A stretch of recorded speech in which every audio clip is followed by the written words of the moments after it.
It is the last week of 1973, in a hospital room in a Canadian city on the western coast, and a visitor is setting a small tape recorder on the table beside a bed. He has flown a long way to be here. The man in the bed is not old, though the illness has aged him past his years, and he is not too weak to speak, though everyone in the room understands that the strength he has left is a fixed and dwindling quantity now, to be spent with care. There is no lectern, no crowded auditorium, no ranks of students leaning forward, and for years there had been all of those. There is only the machine, its reels beginning to turn, and two men who have agreed to talk plainly about the single subject the visitor has come all this way for. The subject is death, and the reason the visitor has come, the reason he telephoned the house and was told by the man's wife that her husband had just been taken to the hospital and did not have long, and then telephoned again the next day and was told that her husband would very much like to do this if the visitor could reach him while there was still strength and clarity, is that the man in the bed has spent his whole working life thinking about death and has just published, only a few weeks before, the book that says it best. The book argues, calmly and across many hundreds of pages, that no human being can look straight at their own death, that we all live inside a structure of necessary illusions built precisely so that we never have to. And now its author, 49 years old, is lying in a bed with the thing itself a few weeks off, having agreed to look straight at it, on the record, and to let the tape run to the end. His name was Ernest Becker.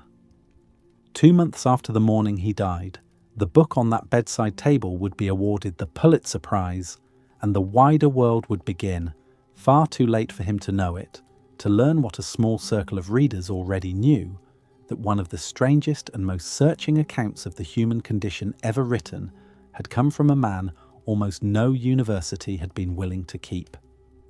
The contradiction this episode exists to explore sits exactly there, in that quiet room. Here was the great theorist of how we hide from death, hiding from nothing. Here was the man who insisted that the truth of our situation is more than most of us can bear, bearing it, awake and articulate, as a kind of last experiment performed upon himself. Whether what he found in that room confirmed his life's work or quietly surpassed it is a question we will hold until the very end. To arrive there honestly, we have to go back to the beginning, to a modest street in Massachusetts, and a boy who would grow up and go to war. He was born on the 27th of September in the year 1924 in Springfield, Massachusetts, into a family of Jewish immigrants. It was an ordinary striving household of that generation, shadowed by the memory of the old country and the effort of making a place in the new one, and the boy grew up bookish, quick, and restless. We know less about the inner life of that childhood than we would like, because Becker was a man who lived forward and rarely looked back at himself in public. What we do know is that the shape of his youth was decided, as it was for millions of young men of his exact age, by a war. He came of age just in time for it. He entered the army and he served in the infantry, and in the last year of the fighting, in 1945, the unit he belonged to took part in the liberation of one of the Nazi concentration camps. He rarely spoke afterward about what he saw when those gates were opened. He did not build a career out of the memory or wear it as a credential. But it is not too much to say that everything he later wrote was, in some deep way, an answer to a question that was handed to him there at the age of 20, standing in a place that human beings had built and run. The question was not the pious one: how could God allow this? Becker was not then or later a man who expected much from that direction. The question was harder and more disturbing, and it would take him the rest of his life to work out. It was this: what is it in ordinary human beings, in creatures who love their children and fear the dark and want to be thought good, that makes them capable of organizing horror on that scale and of feeling righteous while they do it? He would not publish his answer for nearly 30 years, and when he did, it would be the last thing he ever wrote. He came home from the war and did what the returning soldiers of his generation did. He went to school. He took his undergraduate degree at Syracuse University in upstate New York, and then, restless again, he went abroad, taking a post at the American Embassy in Paris as an administrative officer. For a few years, he was a minor functionary in the machinery of post-war diplomacy, a young American with a government desk in a European capital, and it might have become a life. He married in these years a woman named Marie, who would be his partner through everything that followed, and for a while the two of them lived the pleasant, unfixed life of Americans abroad, including a spell in Italy. But the embassy work did not hold him. The questions he had brought back from the war were still there, unanswered and growing, and no amount of paperwork was going to quiet them. So, in his early 30s, older than most of the students around him, he went back to Syracuse, not to diplomacy, but to the study of the human being itself. He enrolled as a graduate student in cultural anthropology, the science that tries to understand people by understanding the whole systems of meaning they live inside, and he found at last the instrument he had been looking for. He took his doctorate in 1960. His first book, A Study of Zen, grew out of that early work, an attempt to think clearly and without mysticism about what such a discipline was actually doing to the mind. And at Syracuse he arranged his teaching in a way that would mark all his later thought. He taught with one foot in anthropology and the other in a department of psychiatry, watching two great fields that both claim to explain human beings talk past each other, each holding half of the truth and neither willing to trade. He set himself the enormous task of putting the halves together. It should have been the beginning of a distinguished, comfortable academic career. It was nothing of the kind. Becker turned out to be almost unemployable, not because he was a poor teacher, but because he was a spectacular one who refused to stay inside the lines his colleagues drew. He crossed between disciplines that were supposed to be kept apart.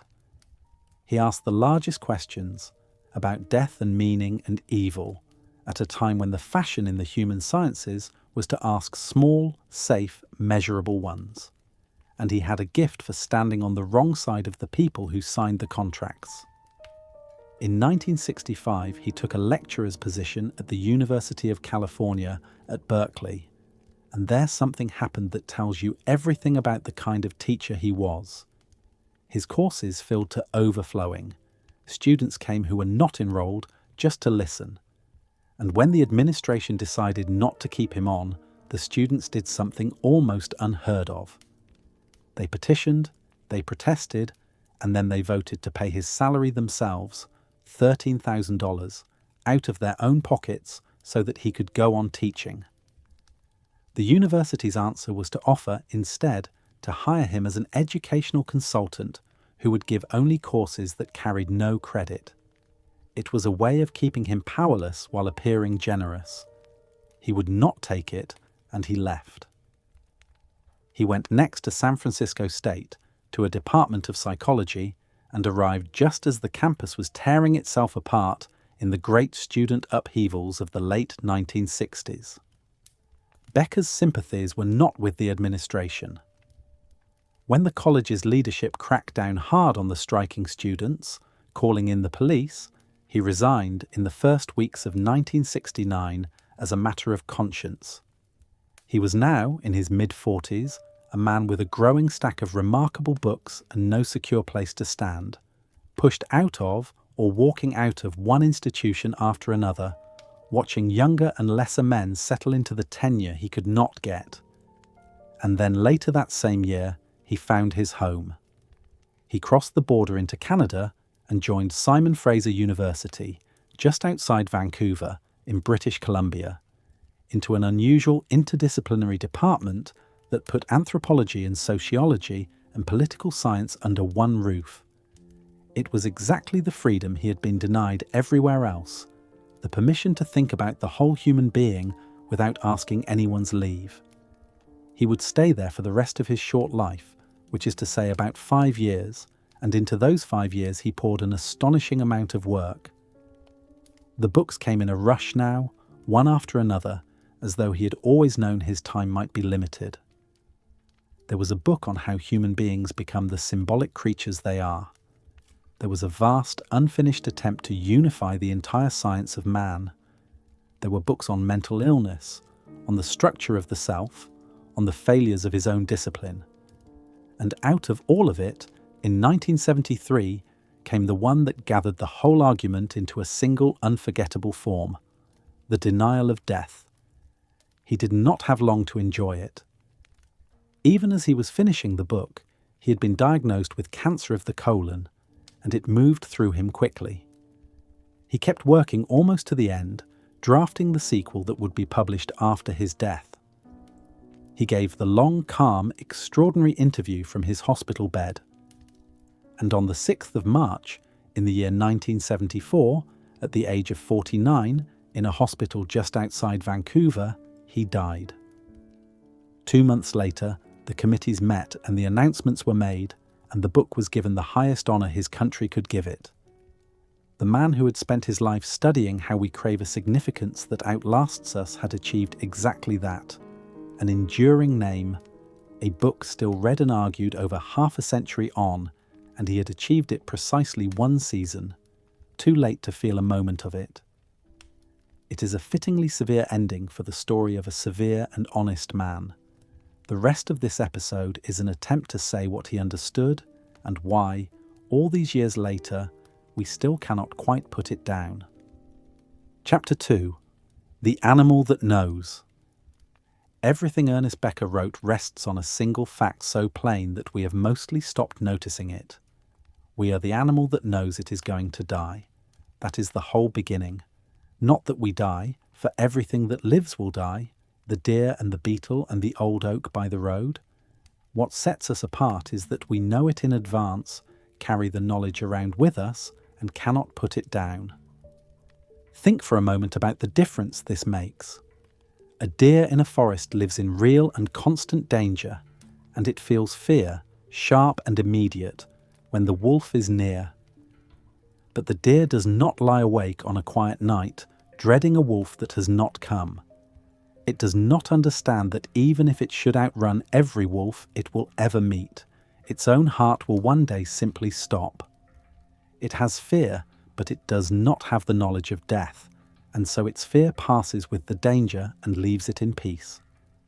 The deer is spared the one thing we are not. It lives forward into each moment without a horizon, and the horizon is exactly what we cannot escape. For somewhere in every childhood the knowledge arrives. A pet is buried in the garden.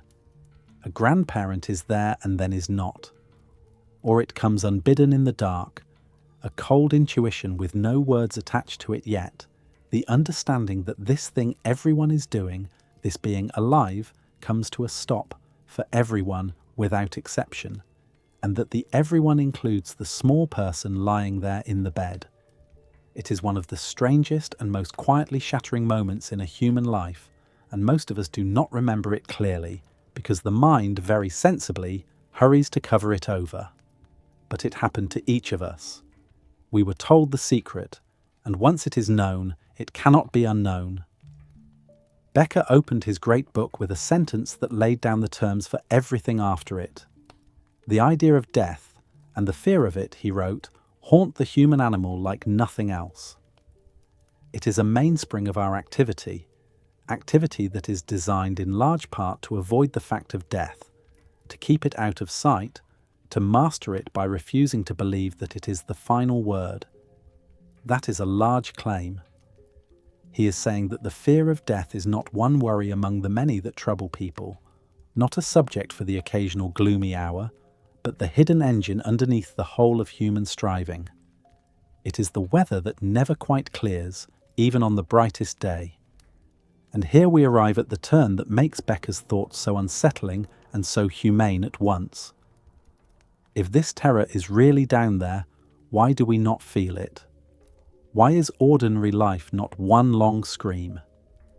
The answer is that we could not survive if we felt it fully. A creature that stared without relief into the certainty of its own annihilation could not function. It could not get out of bed.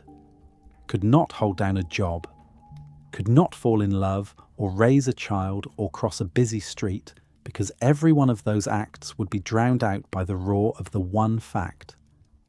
So the mind does the only thing it can do. It takes the unbearable knowledge and buries it. It pushes the terror down beneath the floor of daily awareness, and it builds an ordinary functioning life on top of the trapdoor. What Becker asks us to see, and it is the seed of everything that follows, is that this burying is not a weakness. It is not cowardice, and it is not stupidity. It is a genuine achievement, perhaps the central achievement of a human life. The person who goes about the day without trembling at the grave is not a fool who has failed to notice the obvious. That person has accomplished something difficult and necessary. They have arranged their mind so that the truth stays down where it belongs, and they can live. A degree of blindness, Becker insists, is simply the price of health. We do not admire people for facing their mortality every waking hour, and we are right not to, because a person who genuinely could not stop facing it would be by any ordinary measure ill. But the knowledge does not evaporate just because we have buried it. That is the point on which the rest of his thought turns. The terror is still there, under the floor, and buried things do not lie quiet. They work.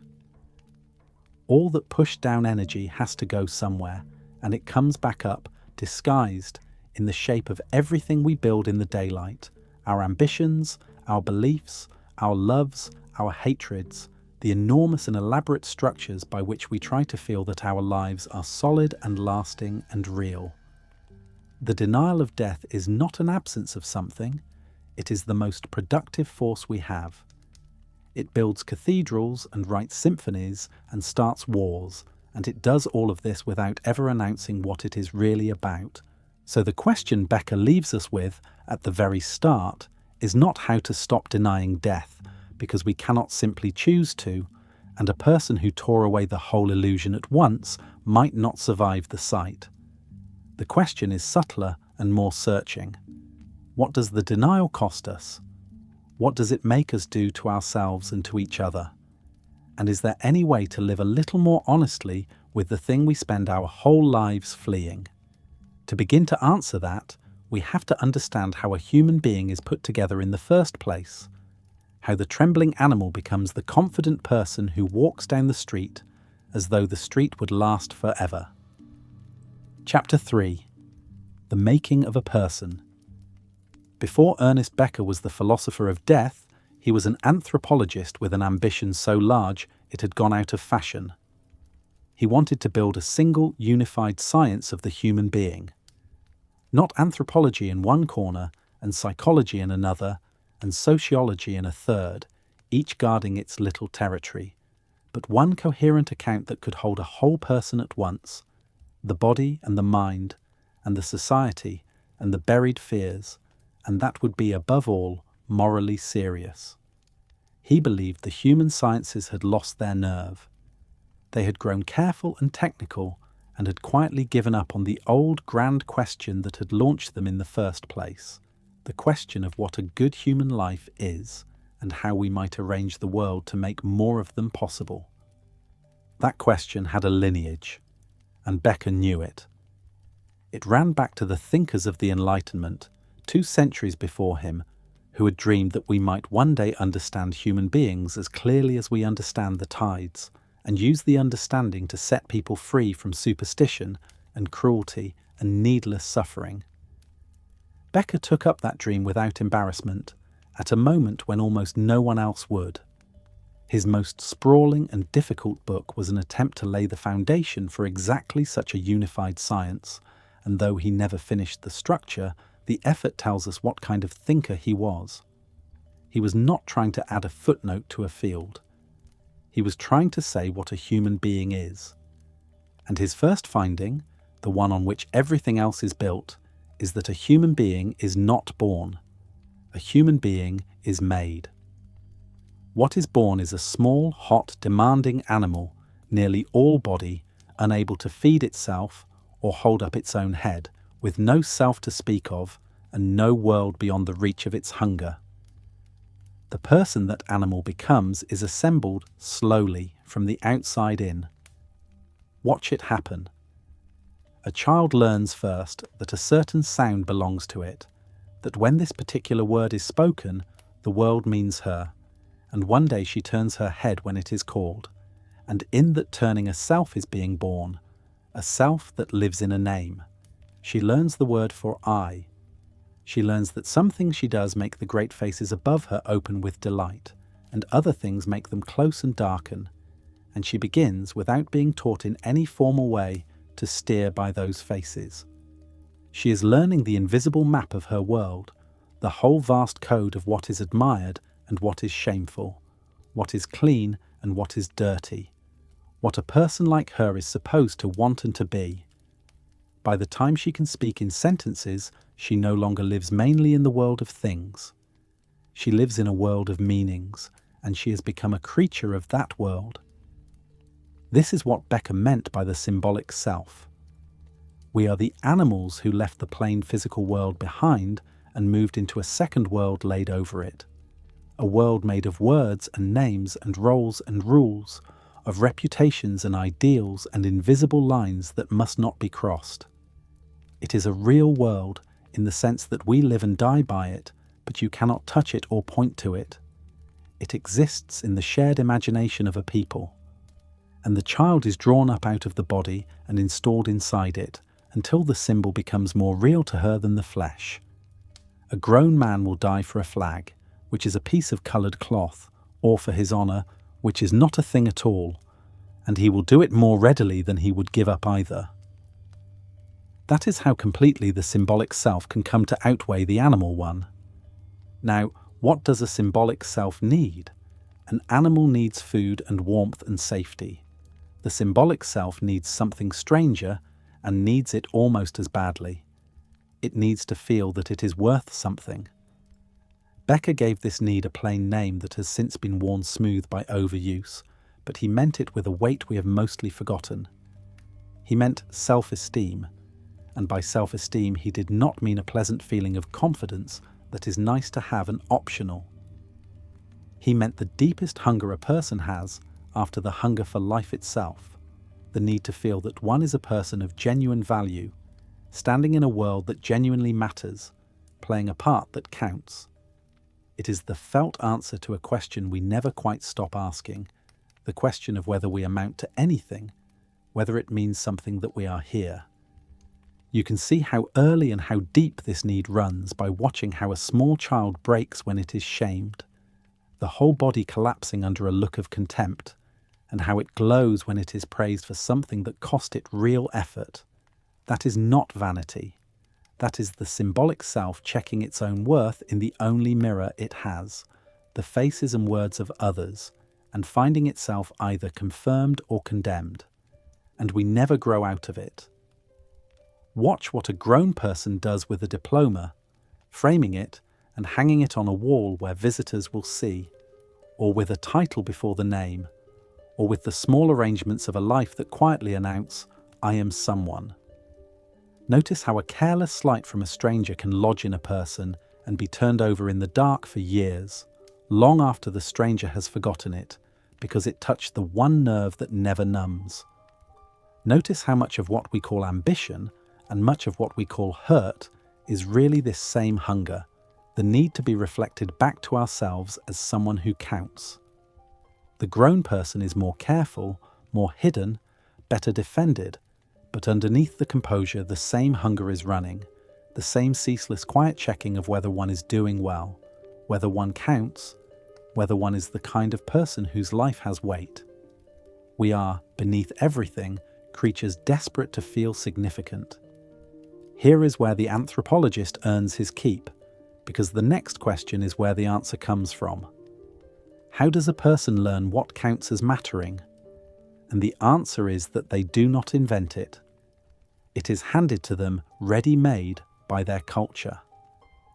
Every society, Becker saw, is in one important sense a machine for the manufacture of significance.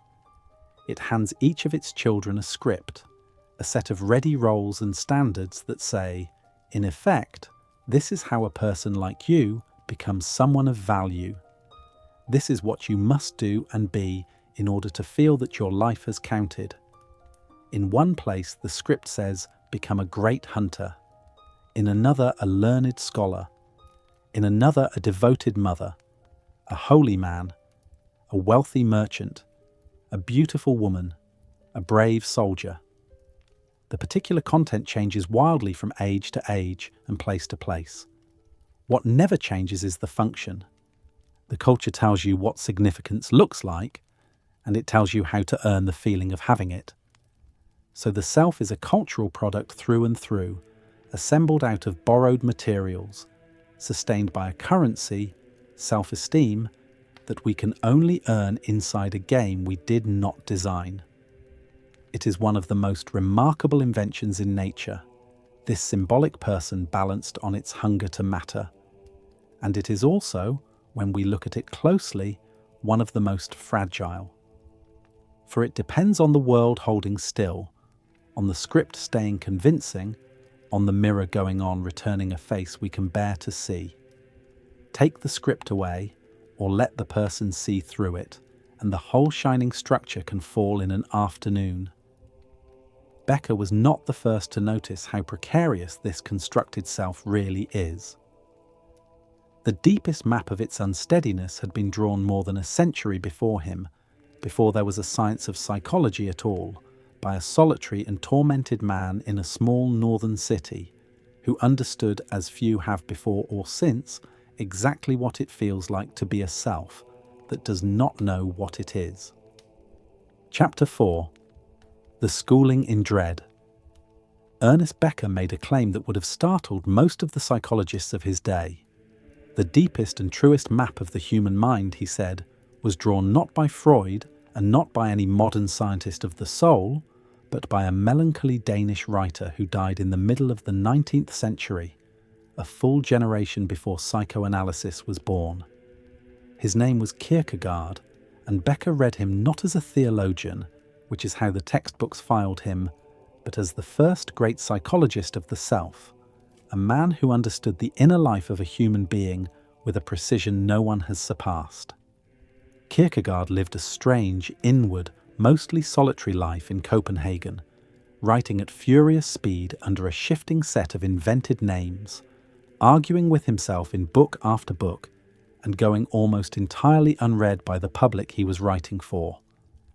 He had, as a young man, been engaged to marry a woman he loved, and he had deliberately broken it off, unable to give himself over to an ordinary domestic happiness, and he spent much of the rest of his short life examining the kind of creature that could do such a thing, the self that stands apart from its own life and cannot simply live it. Out of that self-examination came a body of work that Becker treated as a set of clinical findings, the reports of a man who had gone down into himself, further than most people dare, and had come back with an accurate account of what is down there. And the first thing down there is dread. Kierkegaard drew a sharp line between fear and this other thing, which we might translate as dread or anxiety. Fear has an object. You fear the dog, the fall, the diagnosis, and when the danger passes, the fear passes with it. Dread has no object, or rather its object is nothing in particular and everything at once. It is the low, formless unease that can rise in a person for no reason on an ordinary afternoon, the sense that the ground is not quite solid, that something is not right and cannot be named. Where does it come from? Kierkegaard's astonishing answer is that it comes from freedom. Dread is the dizziness of freedom. He gives the image of a man standing at the edge of a high cliff. Looking down, the man feels the ordinary fear of falling, but he feels something else, stranger and worse, the awareness that nothing is stopping him from throwing himself off, that the leap is genuinely available to him, that he is free. The vertigo comes not from the height, but from the freedom, from the sickening openness of what he could do. That, Kierkegaard says, is the mood at the bottom of the human creature. We are the animals who are free, who can imagine anything and choose against ourselves, and freedom, looked at directly, makes us dizzy. Why should this be? Because a human self, in Kierkegaard's account, is a nearly impossible thing to be. It is a synthesis of two elements that do not want to be joined. On one side there is the finite, everything that limits and defines us, this particular body, this town, this family, this narrow allotment of years, the plain fact that we are one small specific thing and not another. On the other side there is the infinite, the boundlessness of imagination and longing, the part of us that can conceive of eternity, that reaches past every limit, that is never fully contained by any actual life. To be a self is to hold those two together, the cramped fact and the limitless possibility, and it is exhausting, and most of us cannot bear it. So we fail, and Kierkegaard, with terrible patience, describes the two directions in which we fail. Some of us flee toward the finite. We escape the vertigo of freedom by making ourselves small. We pour ourselves into the safe and the settled, into the roles and the routines and the opinions of everyone around us, until there is no dangerous open space left in the day, and no self left over to feel the dread. We become so completely a piece of the crowd, so thoroughly what is expected, that we never have to stand alone at the edge of our own freedom and look down. This looks from the outside like a life well managed. Kierkegaard saw it as a kind of quiet self-erasure, a person who has avoided the terror of becoming a self by never quite becoming one. Others flee the opposite way, toward the infinite. These are the ones who cannot come down and land. They live in possibility, in dreams and plans and abstractions, in the endless glittering realm of what might be, and they never commit themselves to the hard, narrow actuality of a single finite life, because to choose one real thing is to kill all the beautiful possible ones. They float, and the self that is never anchored in the finite thins out and evaporates. Both are forms of what Kierkegaard called despair, and his most unsettling observation is that despair need not feel like despair.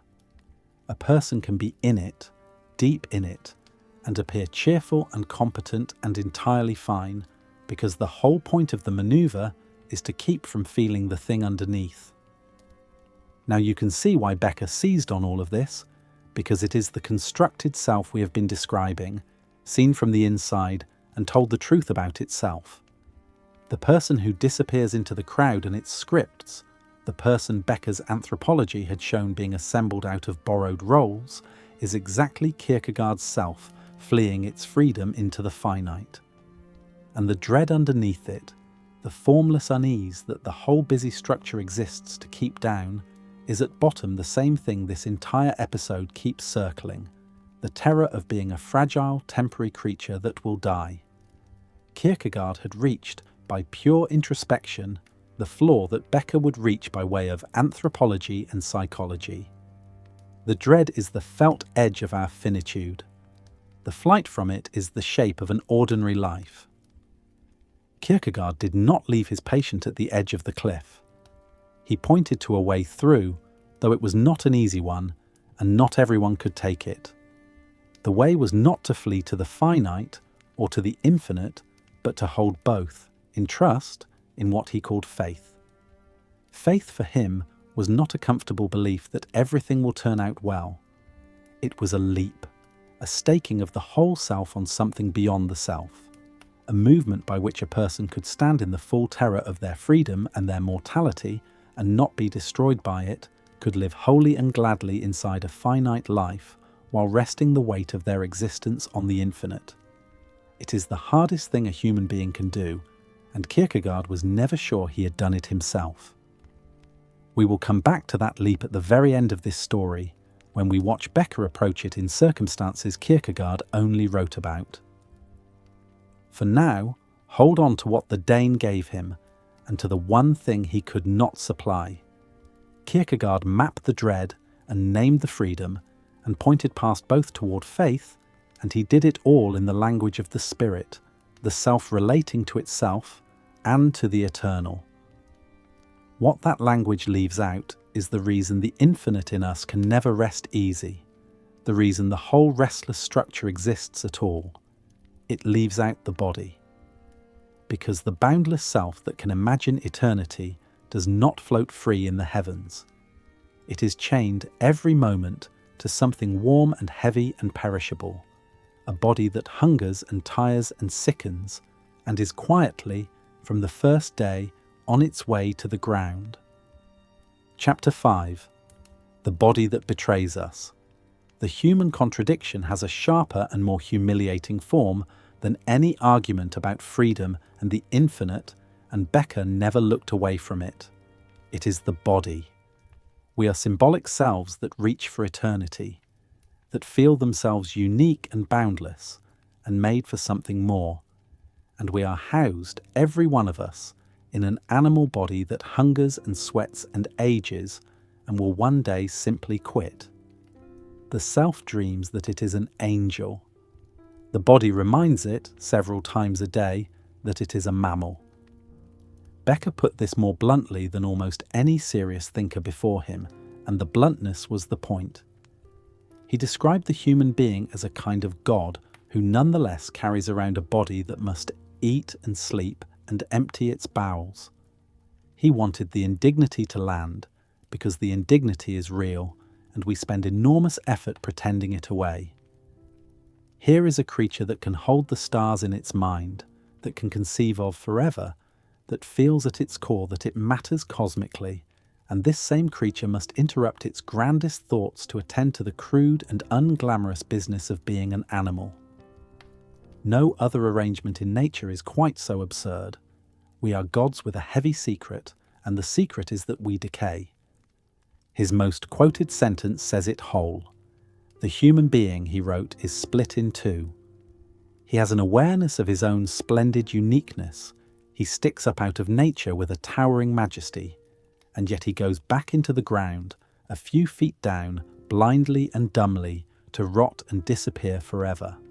To know that, to actually know that you are, among all your gifts and dreams, also meat that will spoil, is a burden laid on no other animal. The deer does not know it is food. We know. We know we are food for worms, and we carry the knowledge under everything we do, and it is unbearable, and so, as we have seen, we push it down. Once you have grasped this, a great deal of ordinary human life suddenly makes a new kind of sense. Consider the extraordinary weight of shame and disgust that every culture piles onto the body and its plain animal functions. Everywhere, in every society ever studied, these functions are hedged with rules, hidden behind doors, wrapped in secrecy and euphemism and elaborate coverings, treated as faintly or deeply disgraceful. We teach children to be ashamed of what their bodies do as naturally as they breathe. Why? Becker's answer cuts underneath the usual talk of hygiene and manners. The squeamishness is not really about cleanliness. It is the terror of death wearing the mask of disgust. The body's smells and leakages and slow decays revolt us because each of them is a small, insistent reminder of the one thing we cannot bear to know, that we are perishable, that we are creatures, that we will die. We recoil from the animal body because we are terrified of what the animal body means. Disgust is fear of death that has forgotten its own name. This is also why the arrangement is a trap with no comfortable exit. We cannot become pure spirit and leave the body behind, however much the mystics and the dreamers have tried, because the body drags us back down at every turn, hungry again, tired again, aging again, and we cannot go the other way and become contented animals, at peace in our skins like the deer, because the mind will not let us, because we know too much, because the symbol in us keeps lifting us out of the simple present and holding up the picture of the end. We are stuck in the middle, in an impossible in-between. Becker had a phrase for it that is worth carrying with you. We are, he said, out of nature and hopelessly in it. Out of it because our minds have climbed above the animal world into a realm of meanings and eternities. In it, hopelessly, because our bodies never left and never will. And now look back at the symbolic self we watched being built, the person made of names and roles, and the hunger to matter. Much of that structure, Becker saw, is a flight from exactly this, from the body and what it means. The world of symbols is clean. In it we can be reputations and ideals and achievements. We can be someone without ever being reminded that we are also a bag of blood and appetite on a short lease. That is part of what the constructed self is for. It lets us live upstairs, in the meanings, and forget the animal in the basement.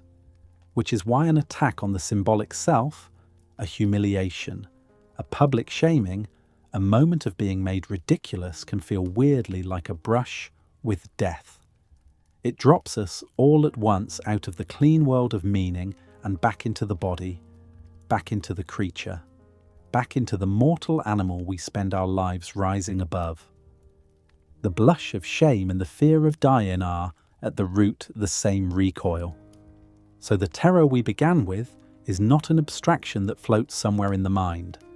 It is worn on the body, carried in the flesh, reawakened every time the animal in us asserts itself against the God we would rather be. We manage it, most of us, most of the time. We keep the symbolic self aloft and the body decently out of sight, and we go about our days. But the balance is a difficult one, and it can fail. When a person can no longer hold the bright symbolic self up above the frightening animal facts, when the whole arrangement collapses inward, we have names for what is left. We call it breakdown, and depression, and madness, and we hurry the sufferer out of view. Becker spent years among people to whom this had happened, and he came to believe we have badly misunderstood what their suffering is trying to say. Chapter 6. The Meaning of Madness. For several years while he was still finding his way, Ernest Becker taught with one foot inside the world of psychiatry, watching closely how that profession understood the people who came to it in pieces. What he saw troubled him, and out of it came a book with a deliberately provocative title, The Revolution in Psychiatry, along with a set of essays he later gathered under the name Angel in Armour. His argument in them was radical then and remains uncomfortable now. Much of what we call mental illness, he came to believe, is not only a malfunction of the brain, it is also, and sometimes chiefly, a collapse in a person's whole system of meaning, a failure in the daily and mostly invisible work of feeling like a worthwhile person in a world that counts for something. He was not a fool about the body. He did not deny that chemistry and biology run through these conditions, that some suffering has deep physical roots. His complaint was that the medical way of seeing had swallowed everything else, until the profession treated a breakdown the way a mechanic treats a stalled engine, as a fault in the machinery to be corrected, with no interest in what the machine had been trying to do. It drugged the symptom and calmed the storm, and never asked the human question underneath, the question of what this person's life had been for, what world they had been living inside, and what exactly had given way. Becker wanted a psychiatry that could ask that question. He wanted to put the meaning back. Take the most common form of the darkness, the one we call depression. In the medical picture, it is a disorder of mood, and it can be. But look at it Becker's way, through the self-esteem we watched being built, the deep need to feel that one is a person of value in a world that matters. Each of us keeps that feeling alive inside a fairly narrow structure, a particular set of roles and relationships and hopes that gives us our sense of counting for something. For one person, it is being the indispensable one at work. For another, it is being a good mother, or a dutiful son, or the strong one everyone leans on. As long as that structure holds, we feel real. But structures fail. The work ends. The spouse dies. The children grow and go. The single role that was the whole basis of a person's worth is suddenly gone, and there is nothing underneath it. No other way they have ever learned to be someone, and the world drains of colour and meaning, and the person sinks. And here Becker says something startling and hard. The depressed person very often is not deluded. We would like to think they are, because it would be easier. We would like to say they have simply lost the ability to see how much they still have. But frequently what has happened is the reverse. They are seeing something true, something the rest of us are protected from seeing, the actual smallness of the little world they had staked their whole worth upon, the fact that it was always too narrow and too fragile to carry the weight of a life, and they are crushed by the clarity. The terrible guilt that so often comes with the darkness, the conviction of being worthless, of having failed, is the sound of a self-esteem system in collapse. A person who has spent a lifetime being good in one narrow way, and only that way, has no other ground to stand on when that way fails, and so they do not merely feel sad. They feel that they are nothing, because in the terms they were given, they now are. At the far opposite pole lies a stranger and more frightening kind of breakdown, the one where a person seems to lose contact with the shared world altogether.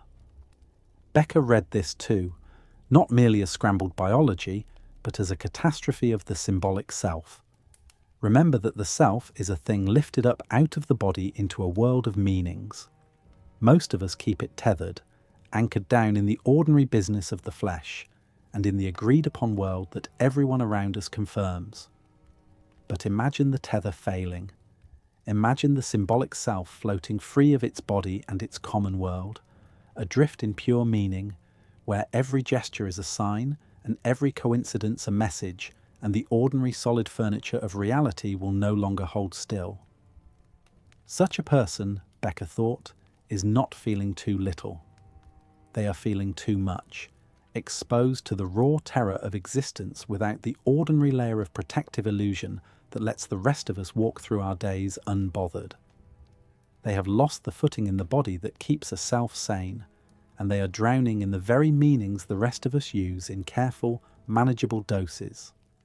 Put these together and you can see the shape of Becker's whole reinterpretation.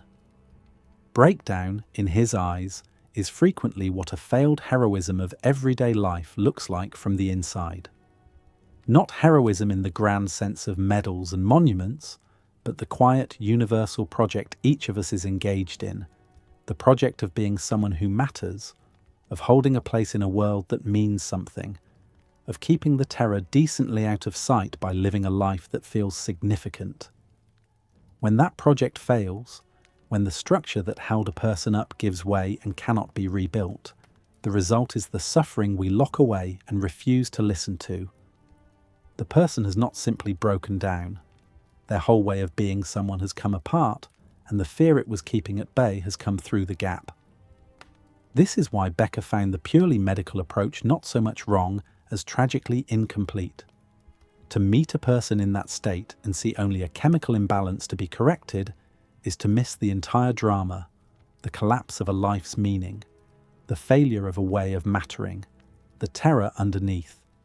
It is to answer a spiritual emergency with a technical repair. He did not think we should throw the medicine away. He thought we should stop pretending that the medicine had answered the question, because the question, what was this life for and why did its meaning fail, is the one the sufferer is actually asking in the only language left to them. There is compassion in this, and there is also a warning that reaches every one of us, not only the ill. For if breakdown is the failure of the structure that holds the terror at bay, then the difference between the sufferer and the rest of us is not a difference in kind. It is a difference in how well our structure is holding. The healthy person is not someone who has escaped the human condition. The healthy person is someone whose defenses are, for now, still working. That thought raises the question that would occupy the best years of Becker's life. What exactly is this structure, this thing we call a normal personality, that holds so much down and lets a person walk through the world as though the world would last? The thinker who had first taught him to see the whole matter this way to see even our health as a kind of successful illusion, was the same half-forgotten figure who would give him nearly everything, a brilliant runaway disciple of Freud named Otto Rank. Chapter 7. The Neurotic and the Artist. Every great synthesizer stands on someone's shoulders, and the shoulders Ernest Becker stood on belonged, more than to anyone else, to a man most people have never heard of. His name was Otto Rank, and to understand Becker you have to meet him, because nearly every large idea in the masterwork was first struck in a rougher form by this brilliant and half-erased figure. Rank was born in Vienna in 1884 into a poor and unhappy family, with no money for the long medical training that produced most of Freud's followers. He was almost entirely self-taught, a young man who read everything and thought with astonishing depth, and when he brought some of his early writing to the great Sigmund Freud, Freud recognized the gift at once and took him in. For 20 years, Rank was one of the closest of the inner circle, a kind of intellectual son, the loyal secretary of the movement, entrusted with its records and its secrets. And then, in the 1920s, he broke away. He had come to feel that the master's map, for all its genius, was drawn wrong at the centre, and he said so, and for that he was cast out. The movement he had served turned on him, denounced him, and quietly wrote him out of its official story. He spent his last years in Paris and then in America, working as a therapist and writing difficult, profound, neglected books, and he died in 1939, just as the world went to war, largely forgotten. Becker found him decades later, the way one finds a buried treasure, and spent much of his own life restoring him to view. What had Rank seen that got him thrown out? He had come to believe that Freud, who explained so much of human trouble by pointing to buried sexual conflict, had mistaken the surface for the depth. The real problem, Rank decided, was not sex. It was something larger and colder, the problem of being an individual at all, of being a separate, conscious self that must stand alone and must die. He came to it gently, never quite naming the break with his teacher as sharply as he might have, but the direction was unmistakable. He had moved the centre of the human problem from the body's desires to the self's terror of its own existence. The book that opened the rift said as much in its very title, A Study of the Trauma of Birth. Rank proposed that the first and deepest anxiety a human being ever feels is the shock of birth itself, the violent expulsion from the warm and complete and effortless wholeness of the womb, where there had been no separation between the self and the world, no wanting, no lack, no distance to cross. To be born is to be torn out of that wholeness into cold and noise and hunger, and above all into separateness. Every later anxiety, Rank believed, carries a faint echo of that original tearing away. Freud could not accept the idea. It crowded out his own carefully built account, and the quarrel, dressed up in theory, was also the oldest human drama of all, a father who could not let a son revise him. But whatever its private roots, the notion pointed somewhere that mattered. If our very first experience is the loss of a perfect union, then two opposite longings will haunt us ever after, the longing to become a separate self and the longing to melt back into the whole, and they will never be at peace with each other. At the heart of Rank's picture is a wish so deep that we rarely let ourselves feel it directly, the wish to be the cause of ourselves. Think about the raw facts of a human beginning. You did not choose to exist.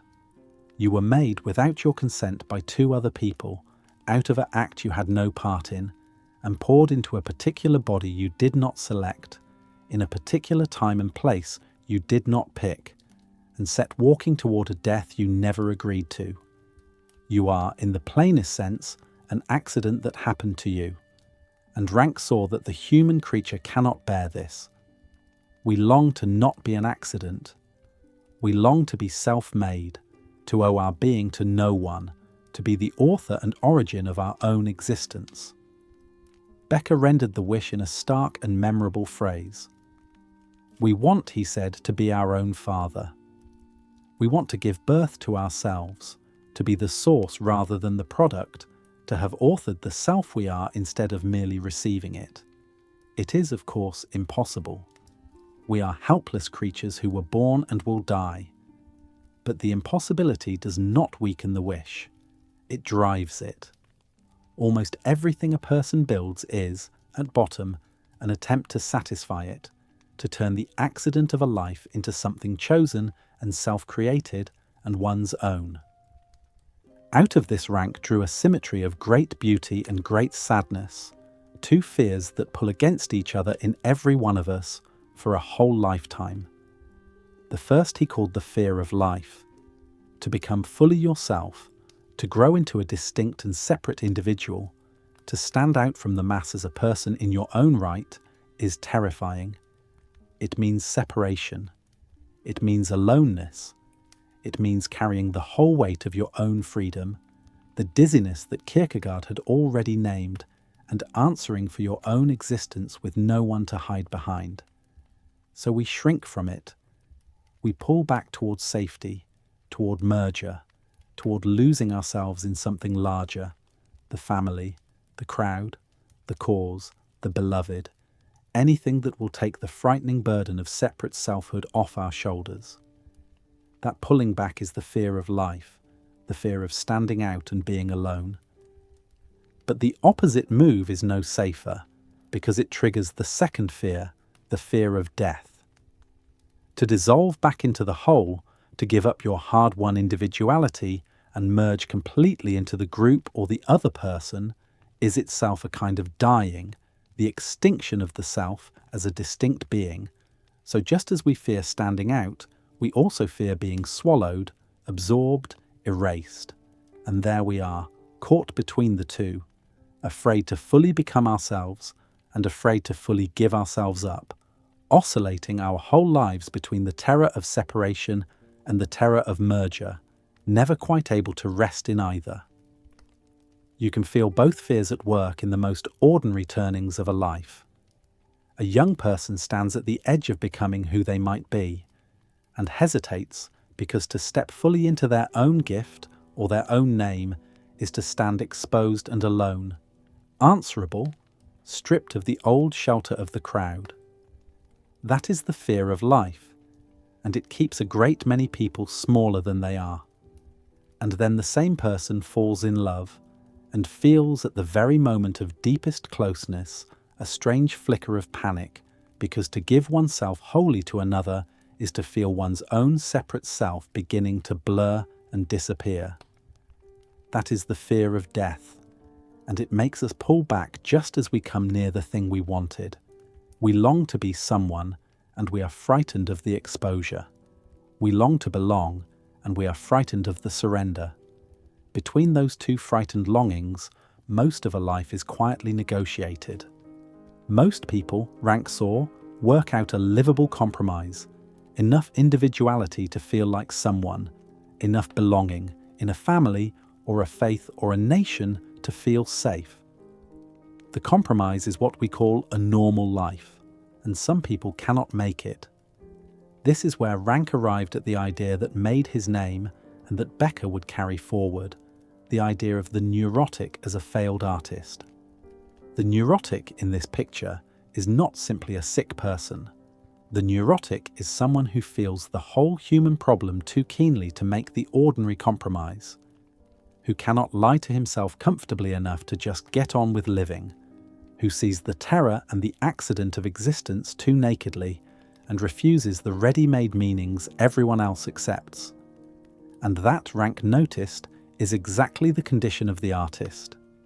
The artist, too, cannot accept the world as given, feels the problem of existence as an open wound, burns with the same hunger to create himself and to matter beyond his body.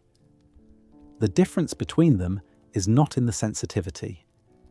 The difference is that the artist finds a form. The artist takes all of it, the terror, the longing, the impossible wish to be one's own origin, and pours it into a made thing, a painting, a book, a piece of music, and in the act of making he achieves what the rest of us only ache for. He authors something. He becomes the origin of a world. He turns his mortality into an object that carries a piece of him past the reach of his own death. The neurotic has the same fire and no such vessel. He has the artist's refusal and the artist's wound, but has never found the work to pour them into. And so the creative energy, with nowhere to go, turns back and feeds on the self, becoming obsession, paralysis, endless private suffering. He is an artist without an art, and his illness is the illness of a gift that never found its form. There is something almost tender in this way of seeing it, and something clarifying. It tells us that the line between breakdown and creation is thinner than we like to think, that the same excess of feeling can wreck a person or, given a form, can make something beautiful and lasting. But Rank did not stop even there, and his last turn is the one that matters most for where this story is going. He came to see that art itself, for all its power, is not a final answer. The work is still a human product, the artist still dies, and the deepest form of the human need cannot be met by any object we make with our hands, because it is a need about our relation to the whole of existence, to whatever it is that grounds and holds the world. And so Rank, the runaway psychoanalyst, turned in his final years towards something that looked almost like religion. He decided that the human being needs, above everything, something to believe in, a source of meaning larger than the self, a beyond to rest the weight of a life upon. The task of healing, he came to think, was not to strip a person of every illusion, which would only leave them naked before the terror, but to help them find a life-giving one, a belief generous enough to let them create and love and live.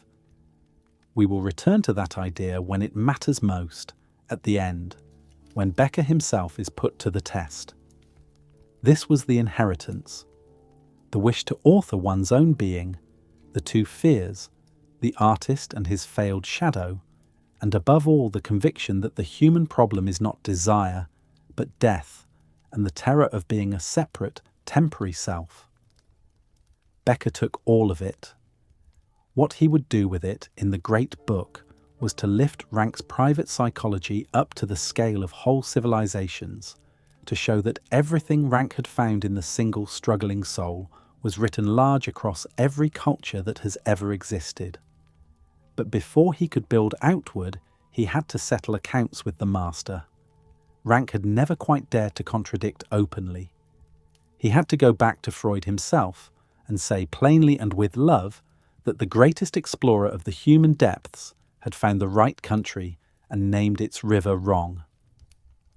Chapter 8. The Great Reversal. Becker's relationship to Sigmund Freud was one of deep reverence and one decisive disagreement, and understanding both is the key to everything he built. He revered Freud the way an astronomer reveres the first man to point a telescope at the sky. Freud had discovered the buried mind.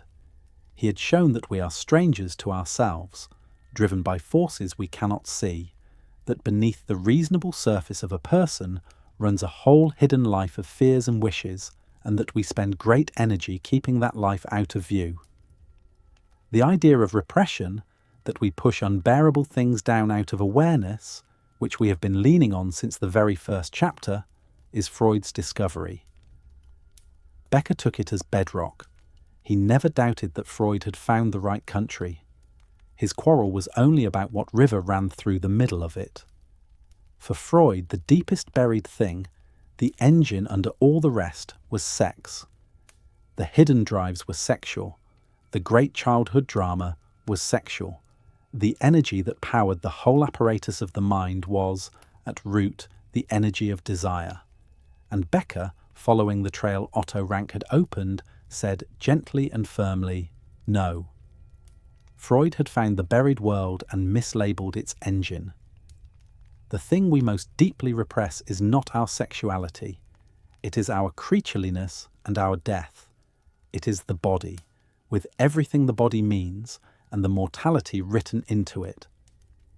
What Freud kept reading as sexual was very often the terror of the body and the grave, wearing sex as a disguise.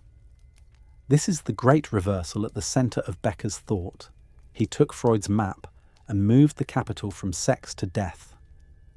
Watch what the reversal does to the famous childhood drama Freud placed at the root of every life, the little boy's longing for his mother and his jealous fear of his father, the tangle Freud named the Oedipus complex.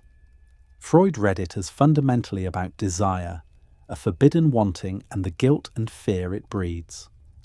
Becker, taking up Ranke's idea of self-creation, read the same drama utterly differently. The child's struggle, he said, is not first of all about desire. It is the child's early doomed project of becoming the cause of itself, of mastering its own frightening body, of escaping its total helplessness and authoring its own being rather than remaining a small creature who was merely made and will merely die. The whole storm of childhood, the clinging and the rivalry and the fierce assertions of will, is the first form of the wish we met in the last chapter, the wish to be one's own father. It is the child's first campaign against being a mortal accident. Sex is tangled up in it, of course, because the body is tangled up in it, but sex is not the point. The point is the body and the fate the body carries. The same reinterpretation runs straight through Freud's account of our bodily fears. Where Freud saw anxieties rooted in the threat to the sexual body, Becker saw the first disguised appearances of the fear of death.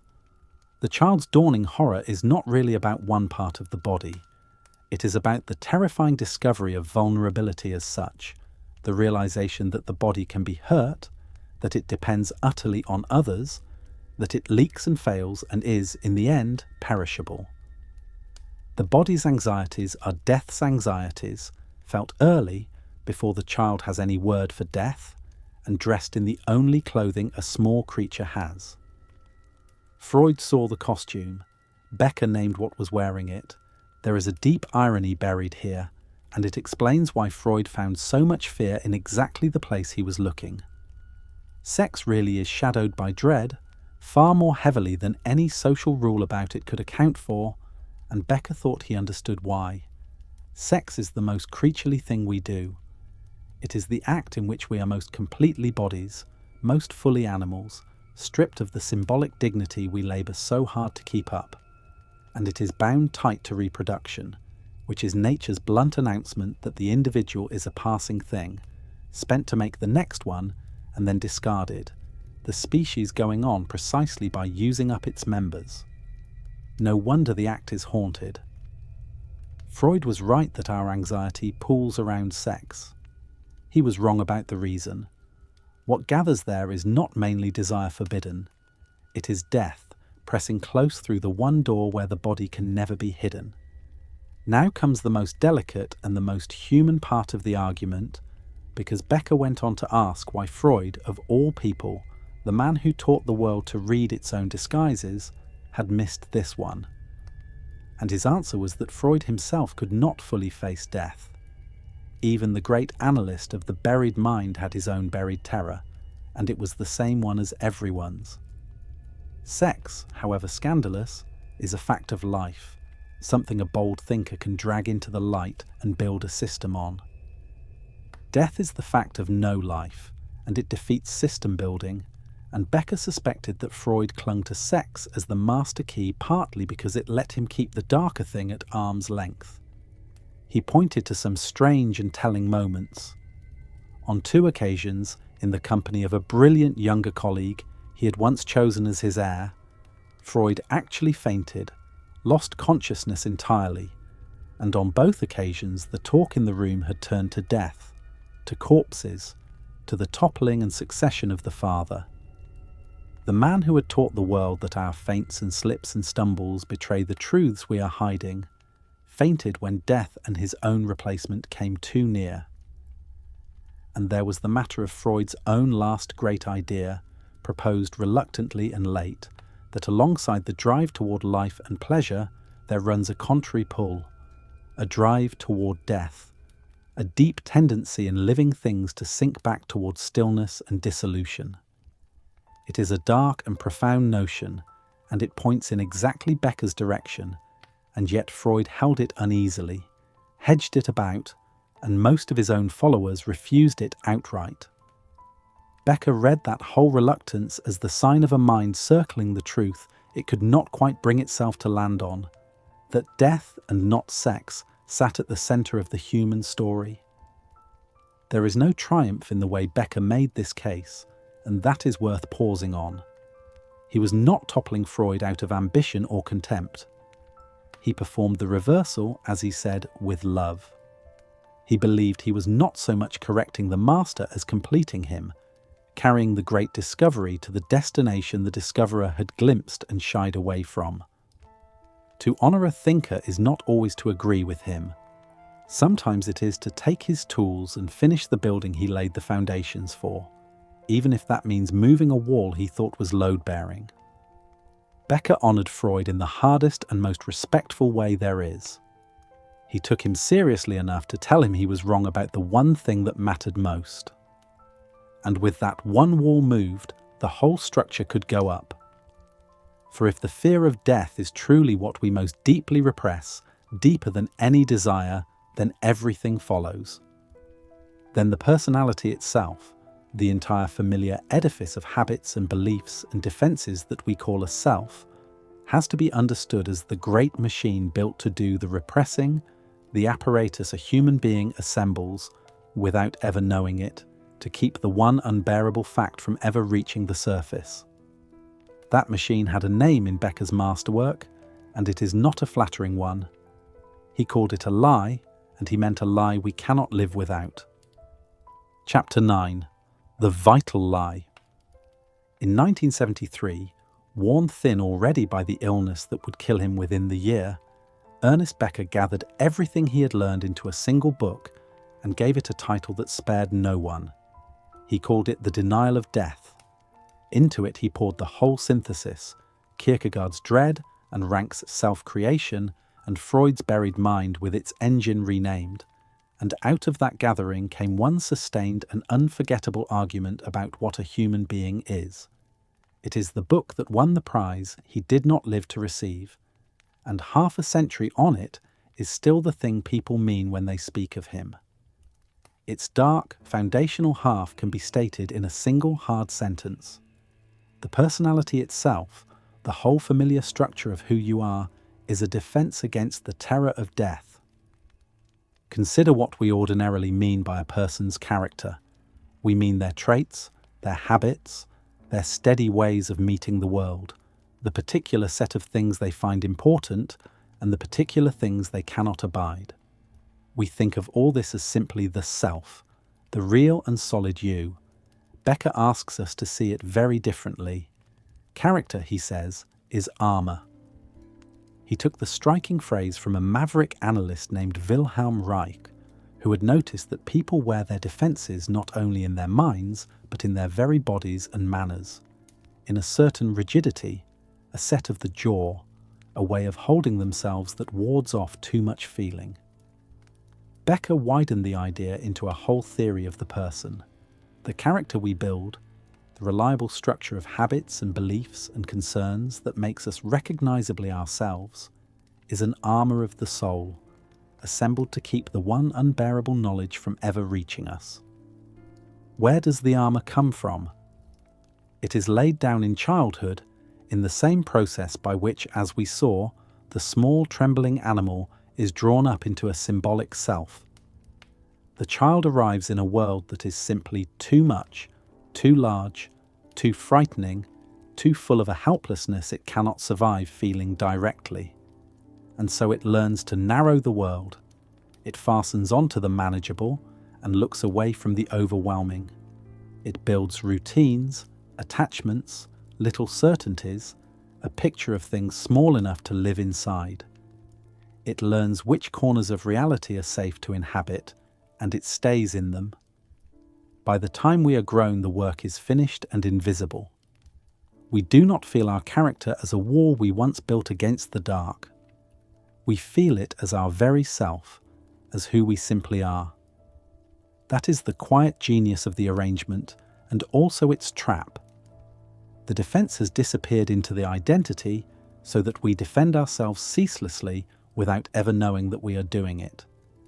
And because each of us built our armor from the particular materials our particular childhood happened to offer, you can very nearly see it, once you know to look, in the characteristic shape of a person. There is the one whose whole self is control, who meets every situation by mastering it, arranging it, keeping the surfaces in order, and who falls apart when things cannot be controlled. There is the one who defends by pleasing, who cannot bear to be disliked because the good opinion of others is the mortar holding the whole structure up. There is the cynic, armoured in an amused detachment that nothing can wound, because it has decided in advance that nothing matters. There is the one who is simply always busy. Each of these is the same ancient strategy in a different coat, a way of not standing still long enough to feel the ground give way beneath the feet. What we fondly call a person's personality is, very often, the visible signature of their particular defense. This is what Becker meant by the vital lie. He chose the words with care, and both of them carry full weight. It is a lie because it works by keeping the truth of our condition permanently out of sight, by arranging a life so that the abyss is never looked into. And it is vital, from the word for life, because we genuinely cannot live without it. Strip a person of the whole illusion at once, and you do not free them. You unmake them. The lie is not a moral failing to be scolded out of us. It is the load-bearing structure of an ordinary functioning life. And here Becker makes an observation that turns the way we see everyday existence inside out. Look at what fills a normal human day. The small solid preoccupations, the mortgage and the promotion, the score of the game and the number on the scale, the slight from a colleague turned over and over. We are inclined to see all this as shallowness, as a failure to think about the things that matter. Becker saw the opposite. The pettiness of daily life is not a lapse of depth, it is a triumph of defense. We fixate on the trivial precisely because the trivial is solid and small and fills the whole field of vision, leaving no room for the void to show through. The endless little concerns are not a distraction from the terror. They are the cure for it. The trivial is a shield we hold up against eternity, and we hold it up all day long. You can catch the shield slipping now and then in the rare moments when the world forces the truth up close. A funeral, a frightening word from a doctor, a car that swerves and misses by a foot, and for an instant the whole small solid world goes transparent and the void shows through, and a person feels, briefly and nakedly, the actual terms of their existence. And then watch what happens next. Almost at once the mind gets busy. There are arrangements to be made, errands to run, a joke to crack in the parking lot, and within a day or two the crack has sealed over, and the ordinary concerns come flooding back in to fill it, and the person is themselves again, safely returned to the surface of things. We do not decide to do this. The armour does it for us, on its own, the way the body closes over a wound without being asked. Kierkegaard had seen this a century before, and now his diagnosis returns with its full force. The well-adjusted person, the solid citizen who has fled the dread into the safety of convention, lives, he said, in a kind of sleep. Not a literal sleep, but a tranquilized condition, busy and competent and content, and asleep to the actual terms of existence, to the freedom and the finitude that a wider waking would force them to feel. Becker embraced the picture completely. The normal, adjusted, successful adult is, on this view, someone who has organized a lifelong and skillful distraction from the truth, and who calls the result maturity. There is no insult intended in this. It is simply, Becker thought, what most of us are doing most of the time, and doing well. But now follow the thought to the place where it becomes genuinely disturbing, because it forces a reversal of everything we assume about health and sickness. If the ordinary functioning self is a successful denial, then mental health is not the same thing as seeing clearly. Mental health is the condition of not seeing, of having built defenses so effective that reality never gets through. The healthy person is not the one who has looked at the human situation and made peace with it. The healthy person is the one whose armor holds. And the people whose armor has cracked, the ones we met in an earlier chapter sinking under a darkness that would not lift, are in a terrible sense seeing more truly than the rest of us, seeing the smallness and the fragility and the end without the merciful screen, and being destroyed by the clarity. This is one of the most vertiginous ideas in all of Becker, and he did not flinch from it. To see the world as it fully is, he suggests, is not liberating. It is devastating. A degree of blindness is not a flaw in mental health. It is what mental health is made of. And yet the armor exacts a price, and Becker never let us forget it, because this is where his cool analysis turns almost grief-stricken. The same defenses that keep the terror out also keep life out. To shrink the world down until it is safe is to shrink it down until it is a cage. The fully armored person, the perfectly adjusted one, has bought security at the cost of aliveness, and is walled off not only from the fear, but from the wonder, the intensity, the strange enormity of simply being here that a more open and undefended life might have let in. There is a way, Becker saw, in which the perfectly well-defended person is already a little dead, sealed inside a manageable world, protected from the abyss and also from the light. That is the deepest tragedy in his account of us. The very move that makes life bearable is the move that makes it less than fully lived. So we are caught in a bind with no clean way out, and it is worth naming plainly, because Becker's honesty about it is what separates his book from the 1,000 comfortable ones that borrow its language. We cannot live inside the full truth, for it would shatter us as it shatters those whose defenses fail. And we cannot live fully inside the lie either, for it slowly walls us into a smaller and smaller room. Health is a kind of dishonesty. Honesty is a kind of illness. Between the two, most of us make our uneasy home, defended enough to function, never quite awake enough to live. Whether there is any third way, any manner of loosening the armor without being destroyed by what it was holding back, is the question the whole book leaves open, and the question Becker himself would be forced to answer in the most literal way imaginable, in a hospital bed, with the terror no longer theoretical. But the vital lie is only one half of the story, and by itself it would leave the human being a merely defensive creature, forever hiding. We are stranger and grander than that. For the armor is not built alone, in the privacy of a single mind. It is built out of other people. From the very beginning, the child manages its terror by fastening onto the great powerful figures who tower over its crib, handing them its fear and borrowing their strength, and we never, ever stop. All our lives we go on finding larger beings to lean on, to hold our fear for us, to tell us we are safe and that we count. Becker, borrowing a word from Freud and blowing it up to the size of the whole human world, called this the transference, and it is one of the most illuminating and unsettling parts of everything he wrote. Chapter 10. The spell cast by persons. Freud had noticed something strange in his consulting room. His patients over and over would fasten onto him, the analyst, feelings far too large for the actual man sitting in the chair. They would worship him, fall in love with him, depend on him utterly, or turn on him with a fury that had nothing to do with anything he had done. Freud called this transference, and he understood it as the patient reliving, upon the analyst, the old buried drama of childhood, replaying with this new figure the feelings once aimed at a parent. He treated it mostly as an obstacle, a distortion to be worked through on the way to a cure. Becker looked at the same phenomenon and saw something far larger than a problem of therapy. Transference, he said, is not a quirk of the clinic.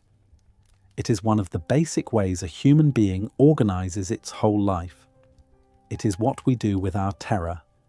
It is how we survive being small. Think back to how it begins.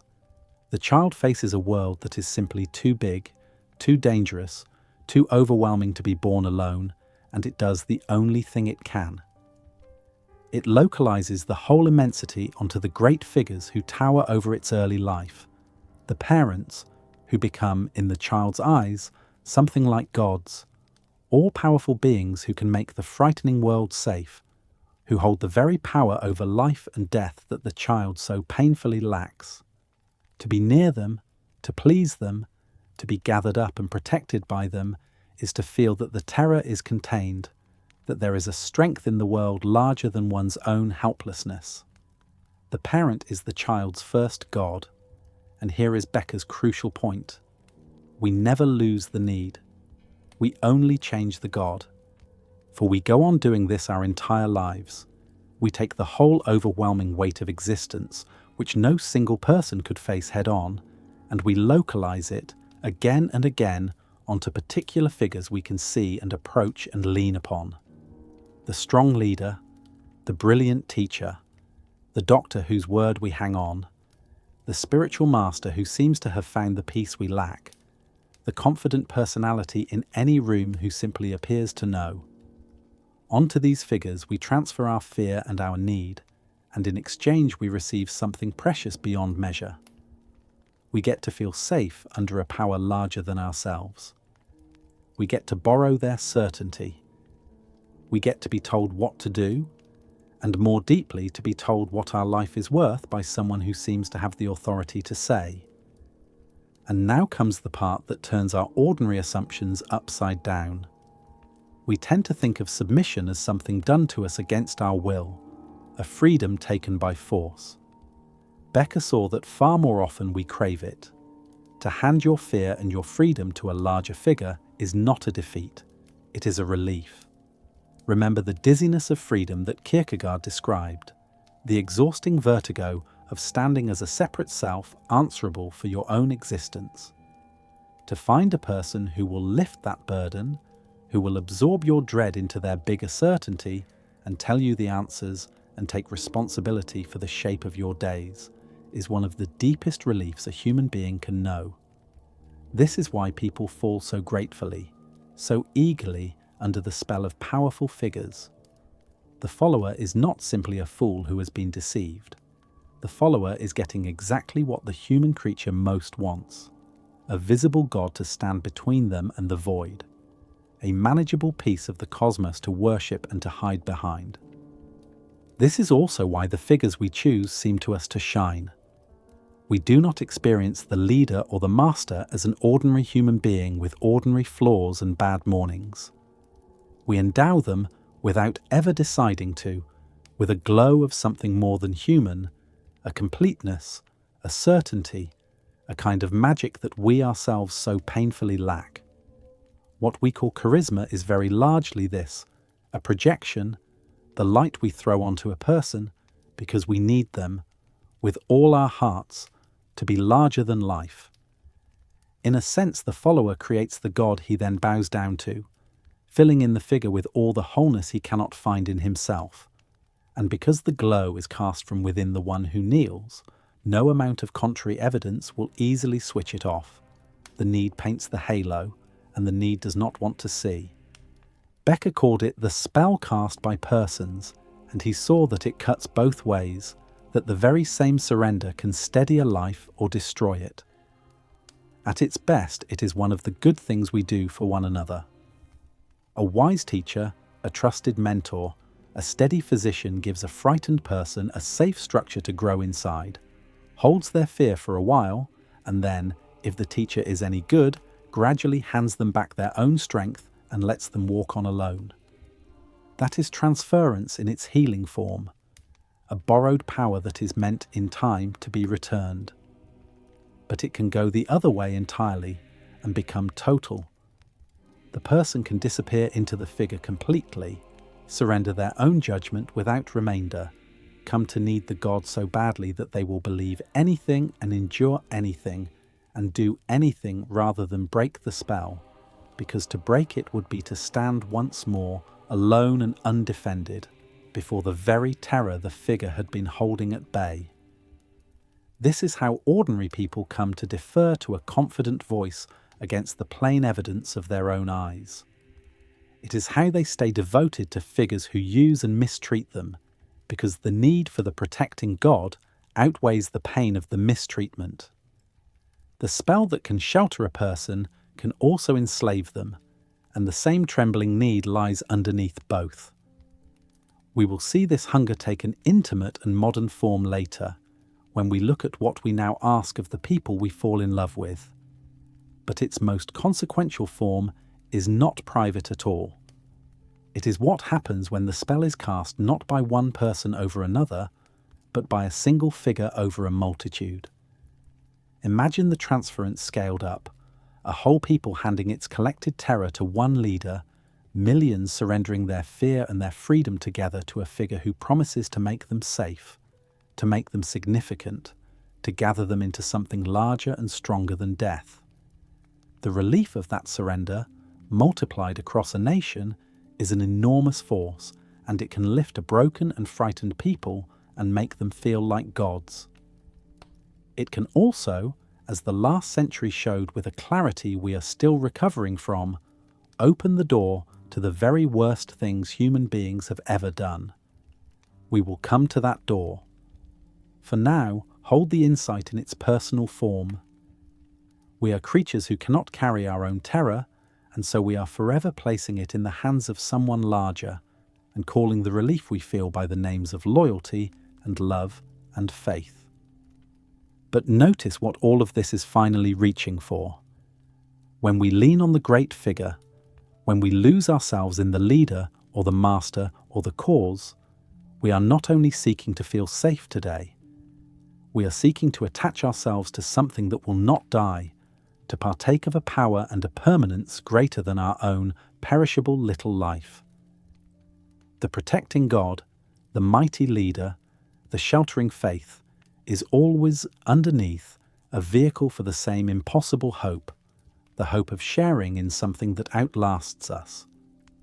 That hope, the reaching not merely to hide from death, but to defeat it, to win a share of eternity, is the constructive heart of everything Becker wrote, and it is the idea for which the world remembers him. Chapter 11.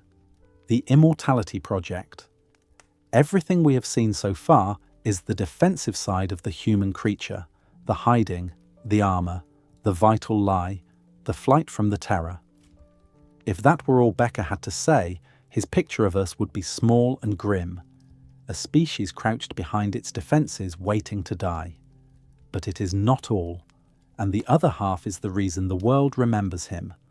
For the denial of death is not only defensive, it is creative, soaring, world-building. We do not merely hide from death, we rise up against it and try to defeat it. And the way we try is the idea Becker's name is now bound to, the Immortality Project. The logic of it is simple and profound. We cannot live forever as bodies, so we arrange to live forever as symbols. We take the little perishable self and we attach it to something larger that will not die, and by serving that larger thing, by pouring ourselves into it and becoming part of it, we win a share of its permanence. The individual will go into the ground, but the thing they gave their life to, the nation, the faith, the family, the great work, the cause, goes on and carries a piece of them forward past the grave. Becker called this symbolic immortality, and the Immortality Project is the whole enterprise, mostly unconscious, by which a person labours to matter beyond their own death, to leave a mark that the darkness cannot erase.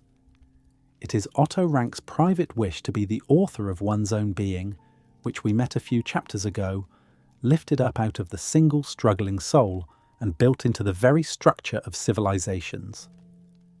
Underneath it all, then, driving the whole machine, is a motive Becker placed deeper than hunger or desire or comfort. It is the urge to heroism. Not heroism in the narrow sense of the soldier storming the hill, but something vaster and quieter that lives in every one of us. The need to feel that our life counts for something in the great scheme, that we have earned a place, made a difference, been a person of real and lasting value in a universe that means something. Becker insisted on this word, cosmic heroism, and he insisted that it is universal. Every human being wants, at the root, to be a hero. Every one of us needs to feel that we amount to something against the backdrop of eternity, that it is not a matter of indifference whether we lived or not. Scratch any life, however modest, and you will find this hunger under it, the need to be significant, the refusal to be nothing. This is why nothing wounds a human being quite like being made to feel that they do not matter, to be ignored, passed over, forgotten, treated as interchangeable and replaceable, to sense that one's life would leave no trace and be missed by no one is not merely unpleasant. It is a small taste of death, the very thing the whole self is built to hold off. The self-esteem we watched being assembled in childhood is, underneath, the running measure of our heroism, the felt answer to the question of whether we count for anything. And a person starved of it, denied any sense that their existence registers in the world, will do almost anything to win it back, will chase fame or power or notoriety or the mere sensation of being seen, because to be nobody, to leave no mark whatsoever, is the one outcome the creature cannot accept. Now comes the stroke of the anthropologist, the move that turns a psychology into a theory of the whole human world. If every person needs to feel heroic, Becker asked, where do they learn how? And the answer is that they get it, ready-made, from their culture. So he redefined culture itself, in a way that is startling the first time you meet it, and unforgettable afterward. A culture, he said, is a hero system. It is a shared, codified structure of roles and standards that tells its members exactly how to be significant, how to earn a feeling of primary value, how to be a hero in the particular terms that this society recognizes and rewards. Every culture underneath its surface is a religion, a structured scheme for transcending death, whether or not it would ever use such words about itself. The scripts differ wildly from age to age and place to place. In one society you become immortal by killing your enemies and absorbing their power. In another by fathering many children. In another by amassing a great fortune, or by holiness, or by discovering a law of nature, or by making a beautiful and lasting thing. The content changes, the function never does. Every hero system exists to hand its members a way of feeling that they are winning a stake in eternity. Look at the great vehicles we ride toward this symbolic immortality, and notice how each of them, in its own way, is a promise that death is not the end. There is religion, the oldest and frankest of them, offering either a literal survival, a soul that outlives the body, a heaven, a return, or a symbolic one, a merging into the eternal, a place in a church that will stand forever. There is the nation and the people, the tribe or the empire that will endure for 1,000 years, so that to die for one's country is to trade a mortal body for a share in something that does not die. There is the making of things that outlast the maker, the book and the monument and the symphony, the artist's bid, as we saw, to pour himself into a form that carries his name past his own funeral. There is knowledge, the scientist laying one more permanent brick in an edifice of truth that will stand long after the hand that laid it is dust. There is wealth and property, the fortune and the name on the building, and the line of inheritance stretching into the future. And there is the most ancient and universal vehicle of all, children, our own blood and likeness carried forward into a time we will not see, our small immortality walking around in the next generation. And here Becker delivers the insight that makes the whole theory bite, the one that will not let the modern reader off the hook. Even the most secular of these hero systems is covertly religious. The modern person who laughs at heaven and believes in nothing beyond the grave still needs, just as badly as any medieval saint, to be a hero against death.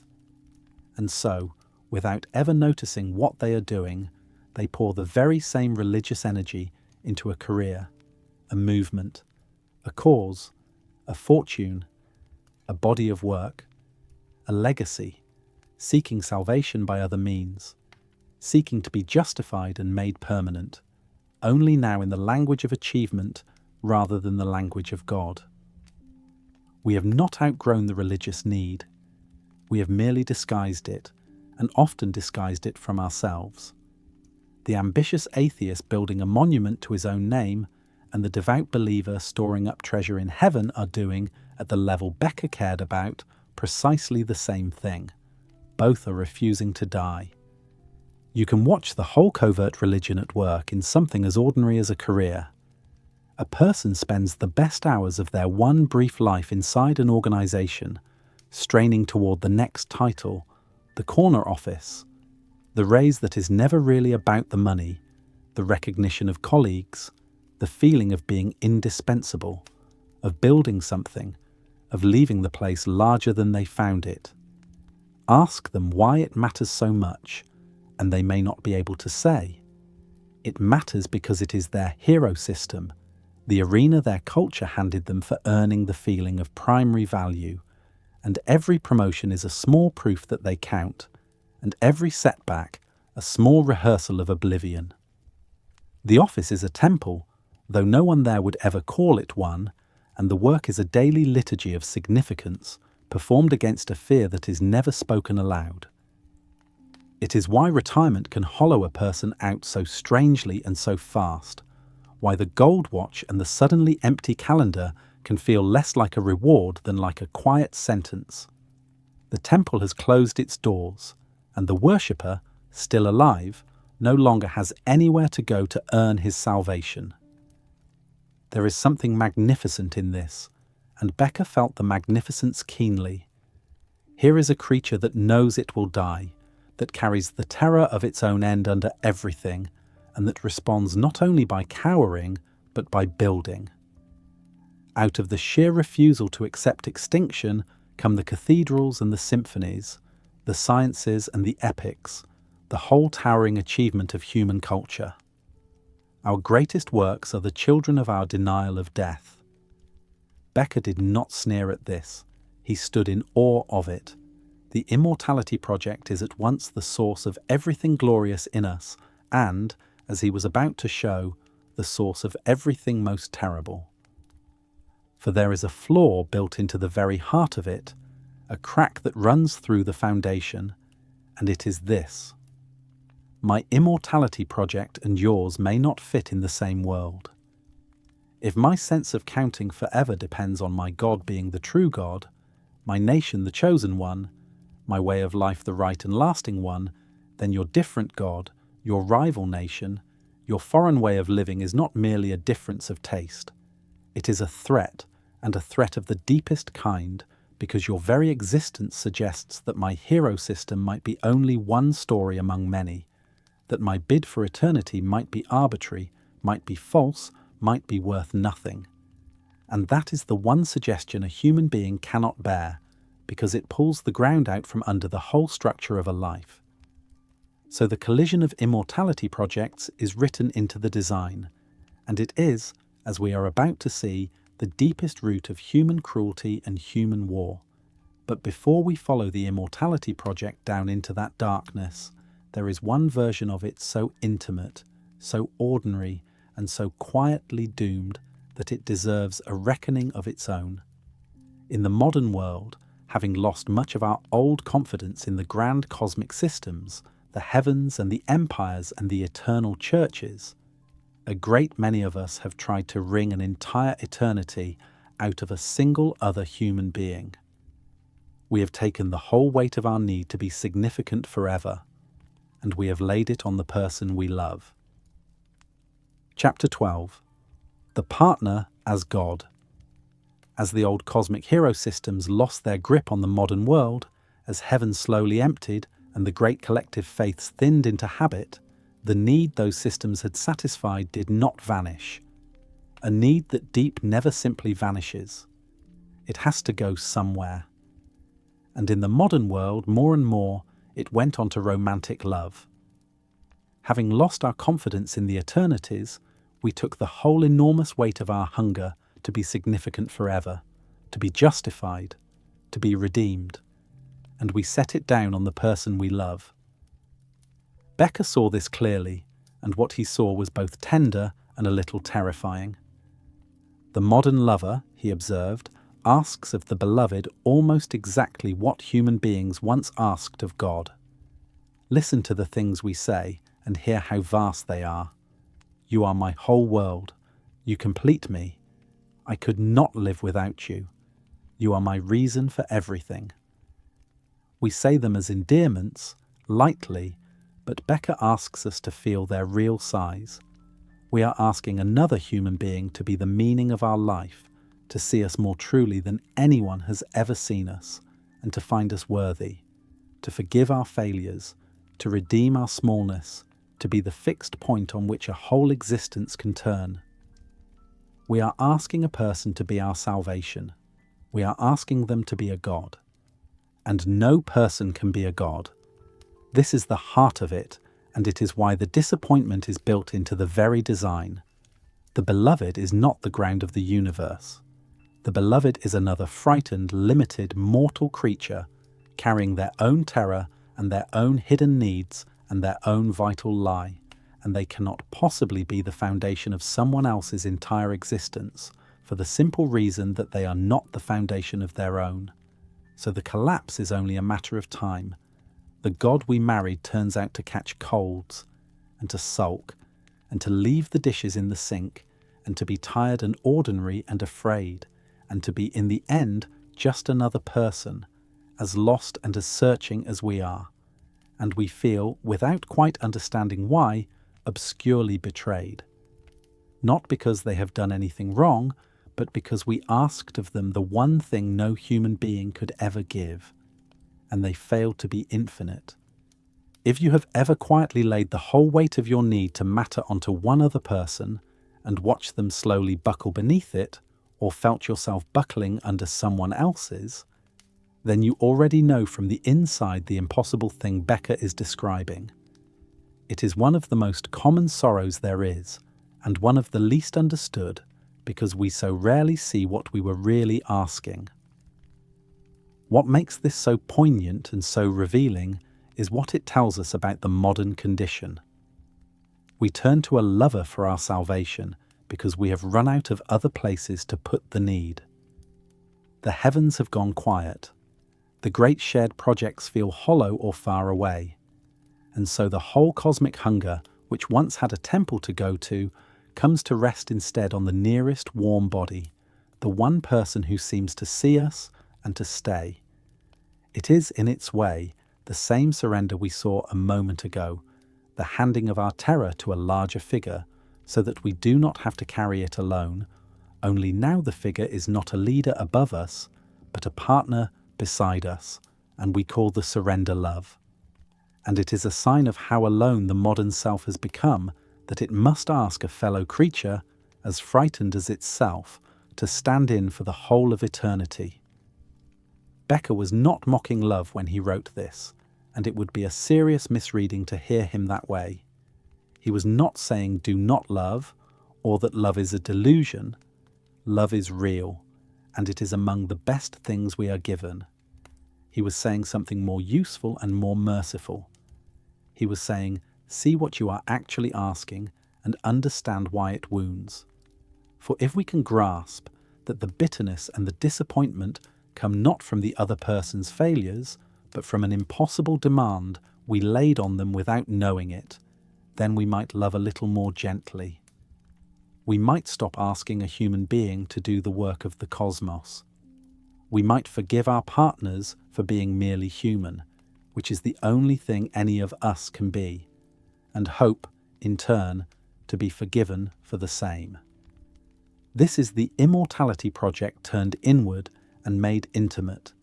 Its quiet failures playing out in ordinary bedrooms and kitchens everywhere, night after night, mostly unrecognized for what they are. But the project of defeating death has an outward face as well, and it is not quiet, and it is not gentle. When Becker turned from the ways we reach for eternity to the things we will do to secure it, he wrote a second book, darker than the first, and it carried his whole life's work to the place it had been heading from the very beginning, back to a question a young man had carried home from the war and had never been able to set down. Chapter 13, The Ritual Against Death. The book was published in 1975, a year after its author was in the ground. Becker had been working on it as the cancer took him, racing to finish the second half of his argument, and his editors assembled it from what he left. He called it Escape from Evil, and he regarded it not as a separate work, but as the completion of the first one, the other half of a single thought. The denial of death had shown how human beings deny their mortality and reach for a symbolic eternity. Escape from Evil asks the harder question, the one a young soldier had carried away from a set of opened gates 30 years before.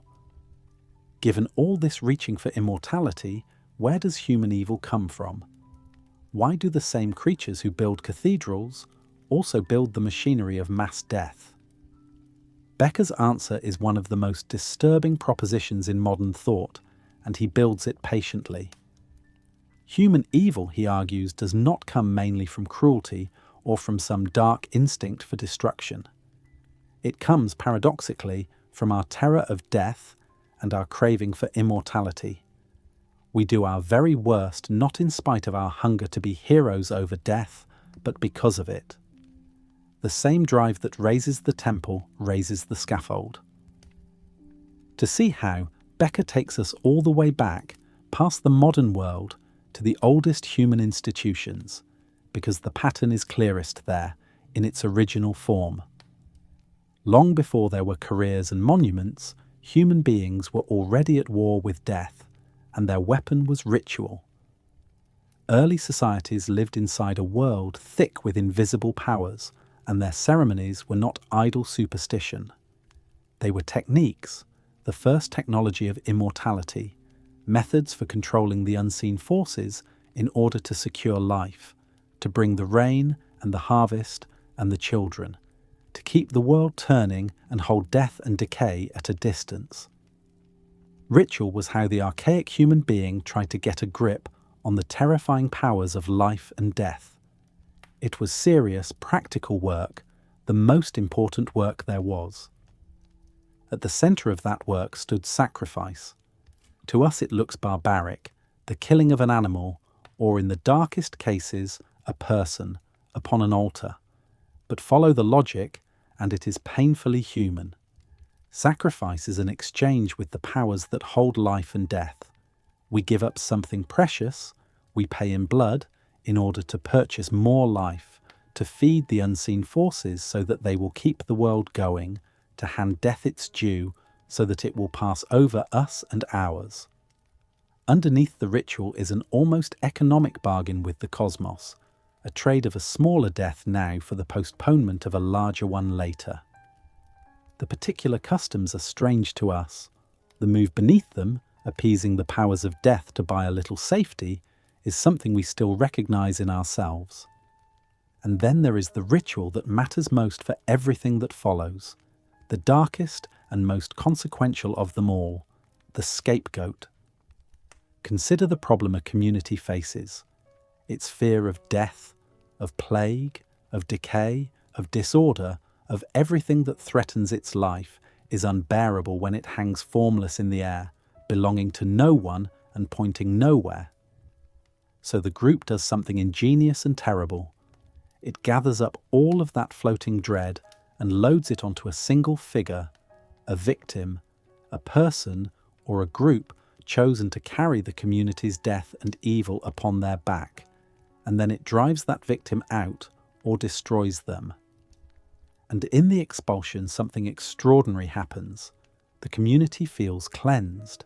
It feels pure again, safe again, whole and living, and for a moment, immortal, because it has cast its death outside itself, onto another, and watched that other carry it away. The scapegoat is the transfer of a whole society's terror of death onto a victim who is then sacrificed to bear it off. Becker saw this as one of the deepest and most dangerous mechanisms in all of human life, and he was at pains to insist that it is not a relic of the primitive past. It is alive. It is working right now. And in the next chapter we will see it wearing a modern suit. There was one more archaic technique, quieter than the others, but just as revealing, and it was the gift. In many early societies, the great act of power was not to take, but to give, to hold the lavish feast, to heap up wealth, and then give it away, or even destroy it in a blaze of display.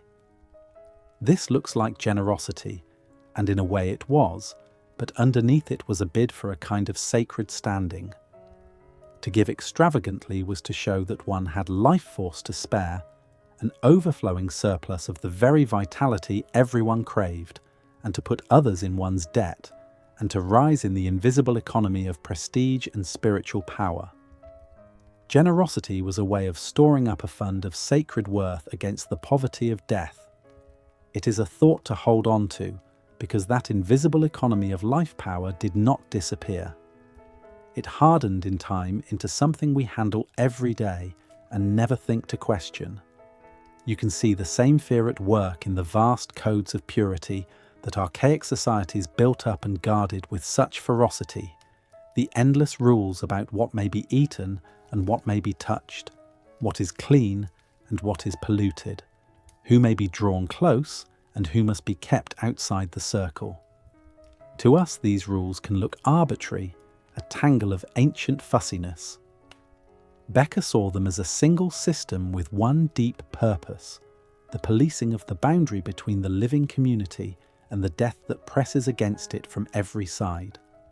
Dirt and decay and blood, the corpse, the diseased, the stranger, everything that carries the scent of mortality is hedged about with prohibition and kept firmly beyond the line so that the people within can feel themselves clean, and being clean, safe, and being safe, undying. The very recoil each of us feels from the failing body, the group builds outward, collectively, into whole architectures of the pure and the forbidden. Running underneath all of this is Becker's own redefined sense of the word evil, and it is essential to grasp it because he does not mean by it quite what we usually mean. Evil, for Becker, is not first of all moral wickedness or sin in the ordinary sense. Evil is whatever seems to carry death. It is decay, disease, corruption, filth, finitude, the enemy, the stranger, the impure, everything that reminds a group of its own mortality and appears to threaten its life. The whole archaic machinery, the sacrifice and the scapegoat, and the endless rules of purity and danger is a machinery for expelling evil in exactly this sense, for pushing death outside the circle of the community so that those within can feel clean and safe and undying. And here is the terrible hinge of the entire argument. To fight evil, in this deep sense, is to fight death. It feels righteous. It feels like the most necessary thing in the world, and that is precisely what makes it so lethal, because the evil that a frightened group sets out to purge is so often nothing more than other human beings who have been made to stand for death. So the oldest institutions of our kind were death-fighting machines, and at the heart of each of them lay a single fateful logic. To secure my own life, I cast death onto you. In the archaic world, it wore the forms of the altar and the expelled victim and the laws of the clean and the unclean. But the logic did not stay in the archaic world. It survived and it changed its clothes. And in the modern age, armed with money and machinery and the vast reach of the state, it produced horrors of a scale and efficiency the old world could not have dreamed of. That is the argument Becker's entire life had been circling toward, and his last pages were still bent to it. Chapter 14. The Price of Heroism. The archaic logic did not die with the archaic world. The move at the heart of the sacrifice and the scapegoat, securing my own life by casting death onto another, survived into the modern age. And as our power grew, it grew more dangerous, not less. Becker traced it into 3 of its modern disguises, and following him through them is to watch the whole argument close like a hand. The 3 are money, war, and the leader. Begin with money because it is the one we touch every day and never suspect. Remember the archaic gift, the lavish display of surplus life force by which a person accumulated sacred standing. Money, Becker argues, is that same thing, congealed, made portable, and rendered endlessly storable.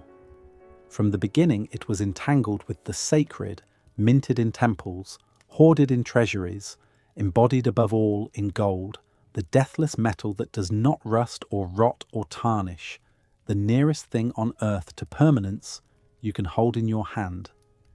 To pile up money is to pile up a kind of stored life, a hoard of power against dependency and decay and oblivion.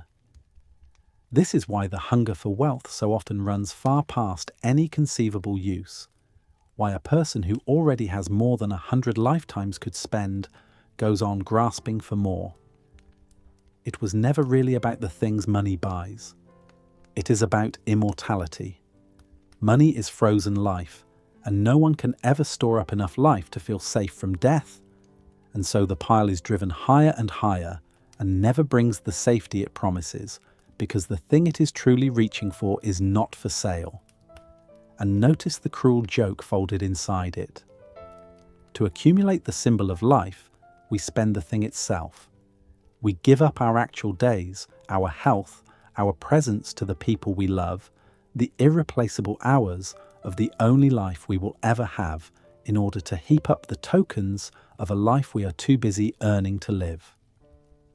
We trade the real for the symbolic, the living moment for the frozen hoard, and a great many people arrive at the end having made that trade so many thousands of times that they have amassed a mountain of the sign of life and somehow forgotten to spend the life. It is the immortality bargain in its purest and emptiest form, buying the promise of forever with the one thing we truly had, which was now. Then there is war, and here the argument becomes very dark, because Becker asks us to see that war is not, at bottom, what it claims to be. It dresses itself in reasons, land, resources, security, but underneath, he says, war is a sacred ritual of immortality, a contest between rival hero systems over whose is the true one. When my people go to war with yours, what is really at stake beneath the stated causes is whose way of life is real, whose God is the God, whose bid for eternity will stand. And the killing does a deep and terrible work.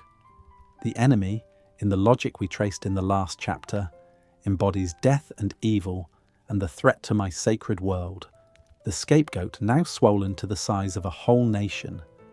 By destroying them, I cast death outside my own community. I purchase through their blood a renewed and intoxicating certainty that my world is good and true and will endure. This is why war, for all its horror, is so often experienced by those caught up in it as a kind of exaltation, a heightened and sacred communion, a feeling of transcending the small self and its death. It is an immortality ritual. The soldier becomes a hero over death by dealing death, by making the enemy die in his place. There is a piece of testimony that runs through the memoirs of war, and Becker takes it with great seriousness.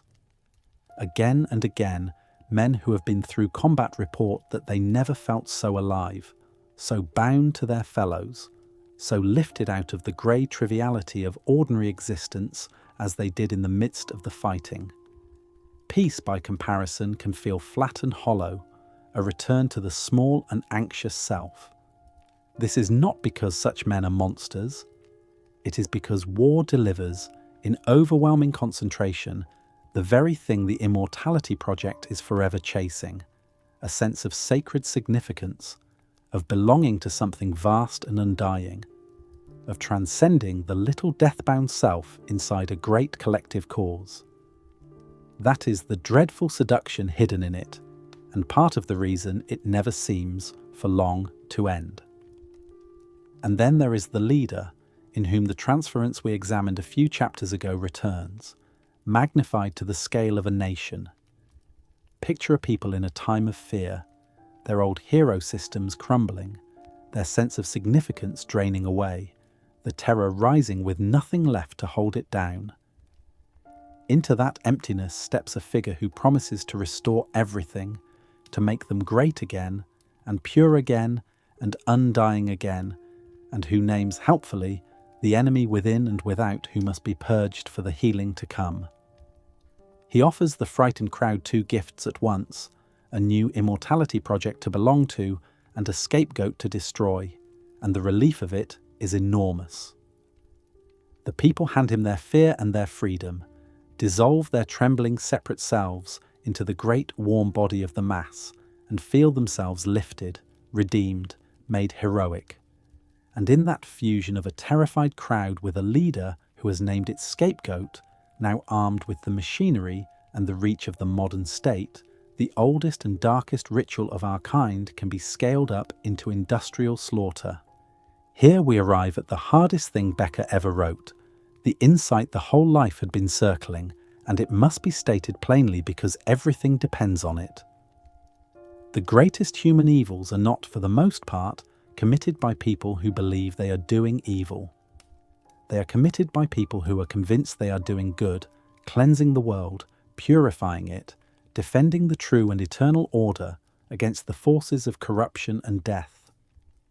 The men who administered the organized horrors of the last century, the kind of place he had himself walked into in 1945, did not, most of them, understand themselves as monsters.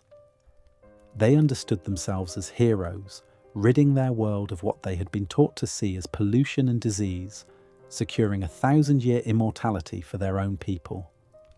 The drive to deny death, to be a hero, to purge the world of evil and win a share of eternity, the very same drive that raises our cathedrals and our symphonies is the drive that, handed modern power, produces the death camp and the mass grave. Our noblest motive and our most murderous one are the same motive. That is the appalling symmetry at the centre of Becker's thought. The natural and seemingly inevitable human urge to deny our mortality and to achieve a heroic image of ourselves is the deepest root of human evil. And we should not comfort ourselves that this is a machinery only of tyrants and death camps, safely remote from our own ordinary lives. The same mechanism runs, in smaller and quieter registers, everywhere. It runs in the group that discovers its unity by turning on one of its own, the family, the office, the town that finds a fragile peace by agreeing on whom to blame. It runs in the crowd that gathers, now at the speed of light, to destroy a chosen offender and then disperses feeling cleansed and righteous and briefly bonded. It runs wherever a frightened people goes, looking for the face behind its troubles, the outsider, the stranger, the heretic who can be made to carry the fear away. The scale changes beyond all recognition. The logic does not. We are all of us, when we are frightened enough, ready to feel clean by deciding that someone else is the dirt. Sit for a moment with how much darker this is than the ordinary explanations. We would like to believe that evil comes from wickedness, from a shortage of good intentions, from bad people who could be identified and stopped. Becker takes that comfort away. The evil, he says, comes from the structure of our good intentions themselves, from the heroic, meaning-hungry, death-denying creature that each of us is. It is not that some people are wicked and the rest are safe. It is that all of us, in our very reaching for significance and purity and eternal life, carry within us the seed of the scapegoat and the seed of the war.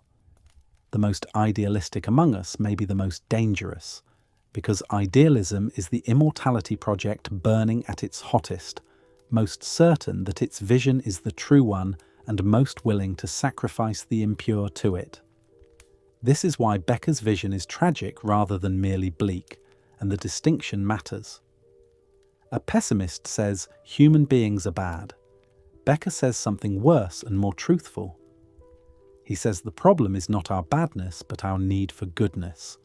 Our need to be heroes in a meaningful world, a need so deep and so unquenchable that we will kill and die for it, and build our most beautiful things out of it, and burn cities down for it, often without ever seeing that the temple and the pyre are lit by the same fire. There is no simple cure on offer here, no program that will fix us, because you cannot remove the death denial without removing the human being. What Becker offers instead is only, but not negligibly, sight. To see the machinery working in ourselves, to grow suspicious of our own righteousness, to distrust the intoxicating clarity that says the enemy is death and must be destroyed, to lower our certainty by even a little, is the beginning of whatever wisdom is possible for a creature built as we are built. It will not save us. It might make us a degree less lethal. This was the argument Becker's whole life had been driving toward, from the first horror he had witnessed to the final pages he wrote with the disease already in him.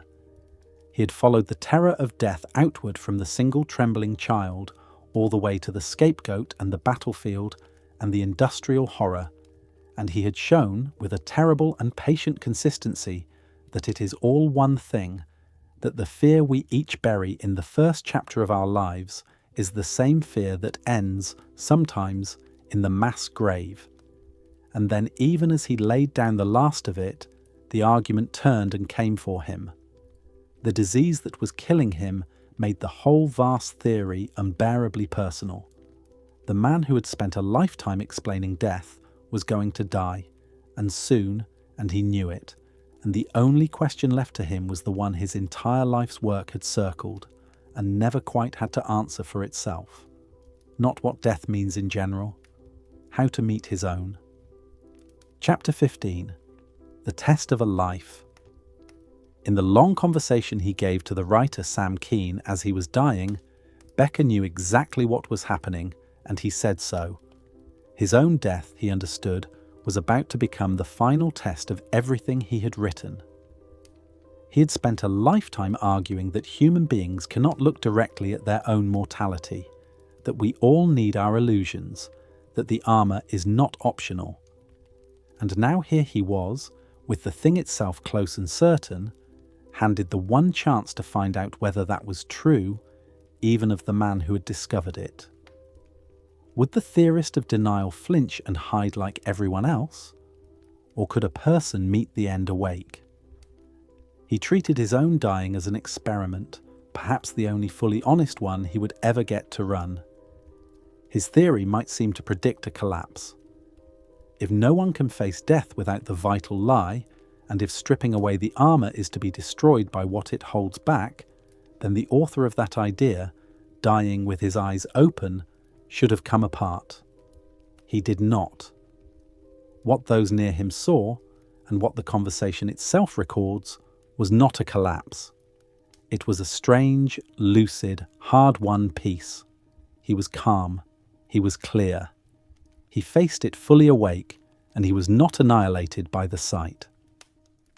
The most striking thing of all was that Becker, who had written all his life as a man outside of religion, began at the end to speak of God. And it matters enormously how he explained it, because a skeptic expects only one explanation, the frightened man grasping at comfort in the dark. Becker explained it the opposite way. He said it came from the loss of his character armor. As the defenses fell away, as the vital lie that shields every one of us thinned out under the sheer pressure of dying, something came through that the armor had spent a lifetime keeping out. Not a fantasy summoned by fear, but an opening. The dropping of the illusion did not leave him with nothing. It left him with something he could only name as God or as trust, the sense that his life was, after all, held in hands larger than his own, and that he could let it go into them. He put one thing in a way that has stayed with nearly everyone who has read it. Joy and hope and trust, he suggested, are not gifts we are given before the terror. They are things a person reaches only on the far side of it, only after passing all the way through the forlornness, the abandonment, the full and unflinching sight of one's own nothingness. You do not arrive at the peace by going around the fear. You reach it, if you reach it at all, by going through. And here the whole of this long story arrives at its real question, the one Becker's work had left standing open and that his own dying threw into hard relief. If we truly cannot live without some illusion, then the question was never whether to have one, but which. Becker, following his teacher Rank, had come to believe that the task is to find the best illusion, the most life-giving one, a belief generous enough to let a person create and love and face the end without being crushed. And the best of them, he increasingly felt, was something very like the leap of faith that Kierkegaard had described, the staking of one's whole existence on a trust beyond the self. But his death raises another possibility, and it will not be waved away. Perhaps what happened to him at the last was not that he found the finest available illusion. Perhaps he came, however briefly, to stand in the plain truth of his condition with no armour at all, and discovered that the truth was not the annihilation his theory had feared, but a strange and unexpected peace. So which was it? Did Becker, at the end, confirm his own theory, proving that even he required and found a final saving illusion to die inside of? Or did he quietly exceed it, showing that a human being really can lay down the vital lie, look straight at the naked fact of death, and be not destroyed but somehow opened? He himself did not settle it, and I think he could not, and there is more honesty in that unsettled ending than any neat resolution could offer. He had spent his life insisting that we cannot look directly at death, and then he looked, as directly as anyone ever has, with nothing left to protect, and what he reported back was not the collapse the theory predicted, but something stranger and more hopeful, something that neither proves the theory nor refutes it, but deepens it and leaves a door standing open where we expected a wall. Whatever the final verdict, there is something to carry away from the sight of it, and it may be the most important thing he ever taught. A man who owed the world no comforting illusions, who had spent his whole life exposing our evasions one by one, met his own end without evasion, awake to it, and found waiting there not the horror his theory might have promised, but a strange, unlooked-for trust. He taught that last lesson not in a book, but in his dying, in the words he left behind from it, which is the only place such a lesson can ever really be taught. He went to his death not knowing what would become of his work. He believed, with some reason, that he was an outsider whose books had never found the readers they were written for, and he had no way to guess what was coming. He could not have imagined that within little more than a decade, a group of experimental psychologists working in ordinary laboratories with ordinary volunteers would set out to test his grand and seemingly untestable theory, and would find over and over that the frightened creature he had described was really there, buried in all of us, behaving in the dark, almost exactly as he had said it would. Chapter 16. The Worm at the Core. For years after he died, Becker's grand theory sat more or less where he had left it, admired by a scattering of devoted readers, and largely dismissed by the profession that should have been most interested. Academic psychology found it too sweeping, too literary, too much like the kind of vast claim about the human condition that a careful science had trained itself to distrust. The Pulitzer had done its quiet work, carrying the book out of the seminar rooms and onto ordinary nightstands, keeping it alive among general readers for decades, even as the specialists looked the other way. But you could not, it seemed, put a claim like everyone spends their life denying death into a laboratory and test it, or so everyone assumed. In the 1980s, three young social psychologists thought otherwise. Sheldon Solomon, Jeff Greenberg, and Tom Pischinsky read Becker, were seized by him the way his best readers always are, and set out to do the thing that could not be done, to take his enormous, unprovable-sounding theory into the laboratory and actually test it.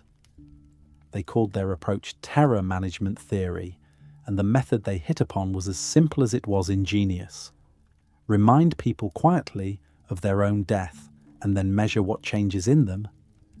Sometimes the reminder was a questionnaire about their own mortality.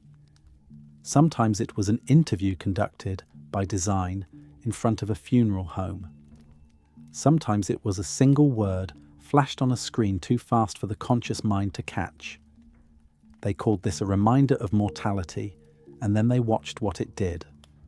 What it did, across hundreds of experiments over the following decades, was strikingly consistent, and it was exactly what Becker would have predicted. A brush with the thought of death, even one the person never consciously registered, quietly stiffened their defense of their own worldview and their own group. Reminded of death, people judged those who shared their beliefs more warmly and those who differed more harshly. They grew more punitive toward rule breakers, more devoted to their nation and their faith, more suspicious of outsiders, more hungry for a sense that they mattered. Nudge the buried terror, and the creature reaches, without knowing it, for its immortality projects and grips them tighter and bristles at whatever threatens them. The frightened animal Becker had described really was in there, in the undergraduate volunteers and the ordinary passers-by, and you could make it flinch on command. Becker was being vindicated at last in the one currency his own discipline truly respected, the currency of evidence that others can reproduce. The most sobering demonstration came from the world outside the laboratory. In the years after the terrorist attacks that opened the new century, when whole populations had been handed the most vivid reminder of death imaginable, the researchers found, in study after study, that nudging people toward thoughts of their own mortality measurably increased their support for strong and aggressive leaders, their appetite for harsh measures against enemies, and their suspicion of everyone outside the group. It was Becker's argument about the leader and the frightened crowd, no longer a sweeping claim in a book, but a result you could chart, playing out in real time across anxious nations. The buried terror was real, and it was political, and it was moving history, exactly as he had warned that the thing we refused to look at would. Decades on, the three of them gathered the whole body of work into a book, and for its title, they reached back to a haunting phrase from the psychologist William James, who had written that beneath even our brightest and most ordinary happiness there sits always a worm, the awareness of death gnawing quietly at the root of our springtime joys. The worm at the core, they called it, and it appeared in 2015, making Becker's case with a mountain of hard evidence he had not lived to see assembled. His questions were kept alive in other ways too, by a foundation established in his name to gather the scholars and clinicians and plain readers who had found in his work something they could find nowhere else. His books stayed in print. New readers kept arriving, drawn by the rumour that here was someone who had said the unsayable thing out loud. It would be false, and Becker would have been the first to say so, to end in unbroken triumph, because there are real objections to his vision, and honesty requires naming them. Is the fear of death truly the single master motive of human life, as he sometimes seemed to insist?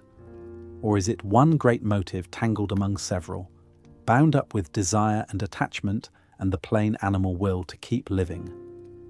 Many serious readers think he overreached, that he tried to turn one profound key in every lock. And there is the charge that he read the whole of human culture through a particular lens, the anxious, individual, death-haunted lens of the modern West, and that other traditions and other times have met death in ways his theory strains to hold, with less terror and less frantic denial than he assumed was universal. These criticisms have weight. The fair conclusion is that Becker did not write the last word on the human condition. He wrote a searchlight of a book, one that throws a hard and revealing beam across an enormous stretch of human behaviour, even if it does not light up every corner. And still he keeps returning. Every time a society is forced to look at death for a while, a war that grinds on past all reason, a plague that empties the streets and shuts the doors, the slow cold recognition that our species now holds the means of its own ending, Becker comes back into print and back into conversation. He returns because he offers what almost no one else even attempts: a single coherent map of why we do the things we do, why we build and worship and hoard and follow and hate, all of it traced back to the one fact we cannot bring ourselves to hold. We live now in an age that has misplaced most of its old immortality stories, the heavens gone quiet, the great shared faiths thinned to habit, an age that meets death mostly as something to be sedated and postponed and kept safely off the screen, or else served up as distant spectacle. To such an age, Becker offers no comfort and no cure, and he would distrust anyone who promised either. What he offers is rarer and harder, and in the end more useful. He offers sight. He hands us a clear and unflinching account of the strange creature we actually are, the one animal that carries the knowledge of its own death around inside it, and that spends its whole life and builds its whole enormous world in the act of refusing to believe it. There is a steadiness in that, and it is finally the steadiness of the man himself.